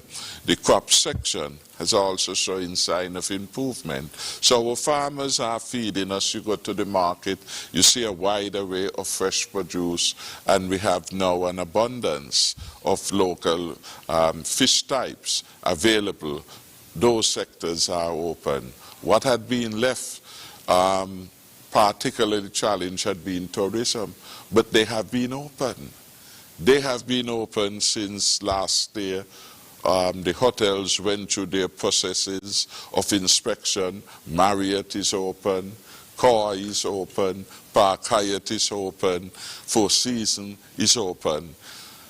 It's a question now of the traffic. Are people willing to come? People feel safe enough to travel, and we think that we are getting there. At the last report, we are seeing higher traffic coming in. Education, tourism, largely open. 1,700 persons have been repatriated here between the faculty and the students. That is a significant number of people there in rent homes, renting cars, going to our restaurants. Our restaurants are all open. The only constraint is the curfew, which in every country going through COVID in the Caribbean, there is a curfew because it is critical to the maintenance of the stability and to the police and the powers that be to be able to exercise certain quick actions when they are called for. So again, cruise has started, not in a fantastic way, but we understand if you're just opening in terms of a sector that had been banned from participation, not by us, but by the Centers for Disease Control in America, that we are getting there. The 1st October is not an absolute date. If we could get all of these things that we need to do done by September, then we are all there. So we will go as fast as persons get themselves prepared. And one of the critical constraints for the tourism sector and for the country generally is that we need to get more persons vaccinated so that if by the odd chance they become infected by COVID-19, they shouldn't end up in the hospital being hospitalized, and clearly we want to avoid deaths at all costs. So for your own protection, I want to make the appeal to everyone to go and get yourself vaccinated because it is your best defense. In the United States and elsewhere now, for persons to enter universities, people are saying you have to get vaccinated. That is becoming a norm. And we in St. Kitts and Nevis, we have done a wonderful job in having over 70% of the population already taken, having already taken their first dose, and over 60% of the adult population having taken their second.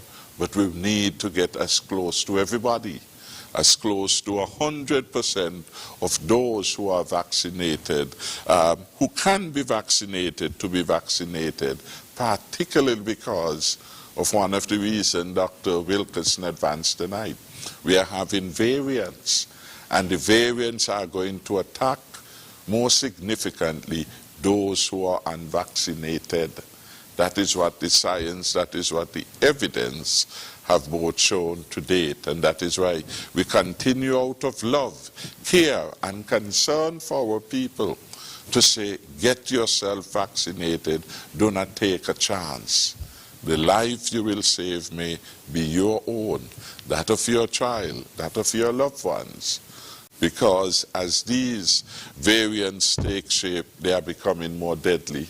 We see what Lambda did here, and we are hearing that the Delta is even more deadly and more transmissible than anything else. And that is why we are asking our people to go voluntarily. Nobody should have to force you to stay alive, you know. And so, again, my encouragement to people to get vaccinated, and for all of you who have friends and loved ones who are not, do what you can to help them to understand the fierce urgency of now. Because you see, until we do that, We heard what is happening in Australia, where large cities are now having to go into lockdown. That is critical. Whether it's partial lockdown, the rose is just as sweet in my view. But that is what is happening. Unless people organize themselves to protect themselves. And the truth is, the trouble with the virus is that it only takes one. It only takes one to get in the Ministry of Education. An entire department has to close because we do not know. They may be not showing signs, but they are carrying the virus. We have seen that we have had to close down our school meals. We have seen that we have had to close down our primary schools and our secondary schools. We do not want to have to go back to that again. For the love of the children, we are asking the parents to get vaccinated. If you love your child, please do that for them so that they could have a stable environment in which to engage. Because again, the science and the research have shown that there is no substitute now for children being in the classrooms. People talk about having laptop and all of these, but the science is saying that children perform better in classroom setting than when they are elsewhere. And again, the burden of their supervision is not left on their parents who really have to go to work again. So we are asking parents to do what they must do, and we are asking them to encourage every child of theirs, 12 years and over, to become vaccinated once we start the rollout of the Pfizer vaccine. Thank you so much for that. And, the Basse High School, any expected construction, staff for construction? The more knowledgeable person.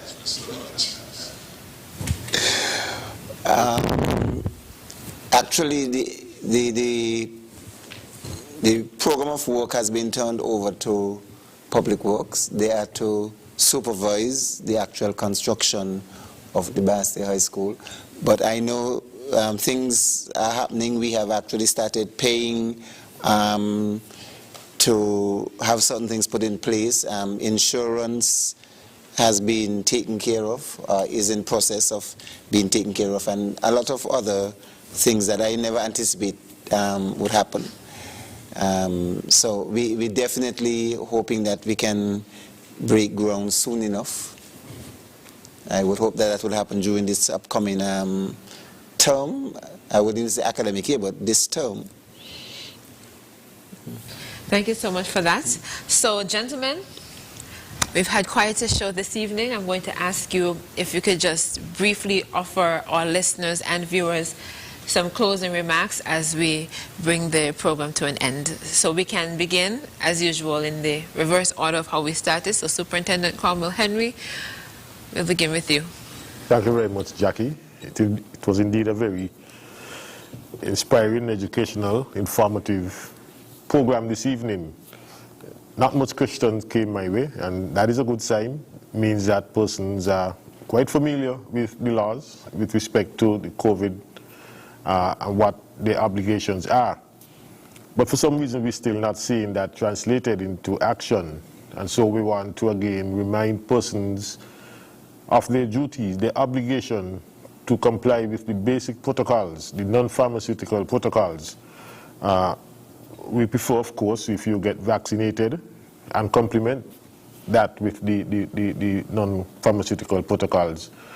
But we want persons to remain safe. We've seen an increase in the number of new cases. We've seen 27 cases yesterday. Well, the figures that came out today show that there were 27 new cases, and yesterday was 26. And so the doctor has said that this is the result of complacency. And by that he means persons are not complying with the protocols. They're not wearing the mask, they're not sanitizing, they're not avoiding crowds. You look at you go to some of the bars, and persons are up close to each other without masks. And they are talking, and they are shouting, and they're laughing. This exposes you to the virus. And so we ask persons to be cognizant of this and to take your own health serious and be responsible and avoid these situations so that we do not see the continued increase in cases. In closing, I want to admonish us all to be safe, wear a mask, avoid crowds, and follow all the basic COVID-19 protocols. Thank you. Thank you so much, Superintendent Cromwell Henry from the Royal St. Christopher and Nevis Police Force. Next, we'll hear from Permanent Secretary in the Ministry of Education, Mr. William Hodge. Thank you. When we look at the 4 preschools, 2 public, 2 private, that were ordered closed, it is basically adults, staff members, parents, grandparents from household that came up positive, that resulted in these institutions being closed. If this is any indication, as we near the opening of school, it's telling us that we're going to have a rough patch, and that's what we're trying to avoid. And as a result, we would really like to continue to encourage teachers, as was said earlier, if you're a parent and you love your child, you have to do this for them. I would say the same thing for a teacher. If you love your student, you really have to do this for them, to you yourself to be vaccinated. And when we begin the rollout of the vaccine for the 12 to 19-year-olds, that we would really encourage all of these youngsters to get vaccinated. I want to end by congratulating one of our youngsters from the Virtuals High School, who is the winner of the theme celebrations for independence this year. This is the 2nd year running that we have had a school child winning, because we do have adults competing as well. Last year we had a child from Sadler Secondary. So I had the good fortune to make an early call this morning to, I think, Imani Samuel from the Virtual High School, a 3rd former. This should be coming in the news, so I'm ahead of Virtuals, ahead of MZIZ, sorry, to make this announcement. The theme for this year's Independence Celebration is Adapt, Diversify, Recreate Independence 38. And the winner is a 3rd former at the Virtual High School, so we congratulate the child and the school for winning. And we are hoping that we can really have a good independence celebration once our COVID situation is under control. Thank you so much for that, Mr. Hodge. And congratulations, Imani Samuel. I think this is an absolutely perfect forum, the Prime Minister's program, to announce that. So I'm happy you were able to share that with us. Congratulations, Imani Samuel of the Virtuals High School, on winning the Independence slogan competition. Brilliant. Dr. Wilkinson, Medical Chief of Staff at the JNF General Hospital, your closing remarks? I'm just going to be very brief by saying again that the vaccines are safe and effective, and they're our best shot at getting back to some sense of normalcy. We now have 2 vaccines, the AstraZeneca and the Pfizer, and I want to encourage everyone who should be vaccinated to come out and get vaccinated. Those of you who receive the AstraZeneca vaccine anytime in July or in the first couple of days in August, and if you would have been given a date in September, but 4 weeks have passed, it's important for you to come into the health centers to be vaccinated now, so that you can be fully vaccinated and offer the best shot at protecting yourself against severe disease and death. And so I urge everyone to do the right thing. And lastly, I want to speak to those persons who have a platform, the leaders in our society, some persons who were not speaking clearly to persons. I want you to send a crystal clear message to everyone that vaccination is our best shot. We need to put aside any petty differences, any political differences that we have, and try and see if we can protect every single person in this society, because every life is important, and that is what my fight has been from the very beginning. And I'm asking you to put aside the differences and let us join in this fight. And that is what we mean when we say an all-of-society approach. We've had 3 deaths. We don't want to have any more. We've had a number of persons who have been infected.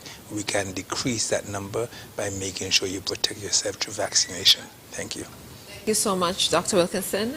And we'll hear from the person who brings you this program regularly to keep you updated and informed and answer your questions.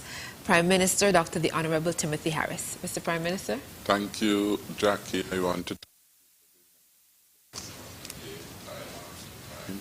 on this show and to wish you all the very best.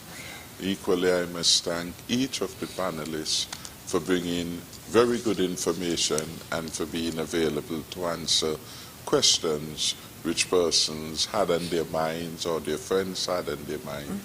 I want to thank all those who call and via WhatsApp and other means, email, sent questions. We hope we did a good job in answering them. This is about informing people. This is not a type of show. We keep the standard very high.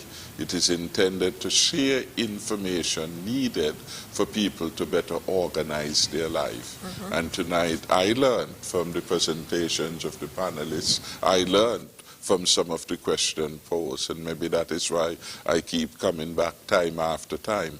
I want to thank all those who especially offered commendation for my leadership and the leadership of the government at this critical time. All that we are attempting to do really is to create a better quality of life for all of the people.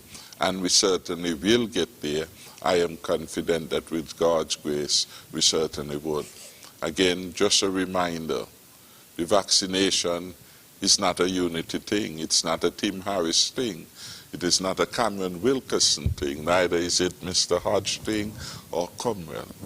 The vaccination is the most powerful tool that each of us has to be able to get our lives in order and to protect ourselves from a virus that has infected hundreds of millions of persons around the world and killed millions of persons. A reminder that the life you save may very well be your own.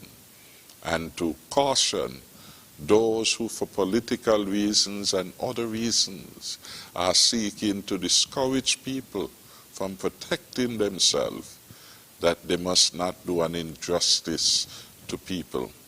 And it is very shameful when persons who are medical doctors for political purposes try to breed ignorance in the minds of people and to discourage people from taking the only thing that is available that the science has shown would work in terms of keeping them safe. So we encourage people to go to reliable sources, ask questions, do the right thing for yourselves and for your family. And the promise, safer and stronger future, will be ours to take advantage of. May God continue to bless the people of St. Kitts and Nevis. And I want to thank him and the people of St. Kitts and Nevis for the opportunity to lead this beautiful country, this Garden of Eden, at this time of great challenge and difficulty. With his help, our tomorrow will be so much brighter than our today. So thank you very much. Thank you so much for your kind words, Mr. Prime Minister. I appreciate the opportunity to participate in the program, and I would like to use this opportunity to congratulate also the persons who were bestowed with the Medal of Honor today, in addition to the person who will receive his medal at a later date. That's Dr. Linton Liebert out of Nevis. So congratulations in advance to you. It's always great to hear our nationals being recognized, especially at the different levels. I want to thank our callers who were patient and participated. Of course, as usual, a packed program, and I hope you took away something from the presentations or from the responses to questions and some of the suggestions. So always a very informative program, and I hope you found it informative as well. My name is Jacqueline Bryan, and I was your moderator. I encourage you to take care. God bless.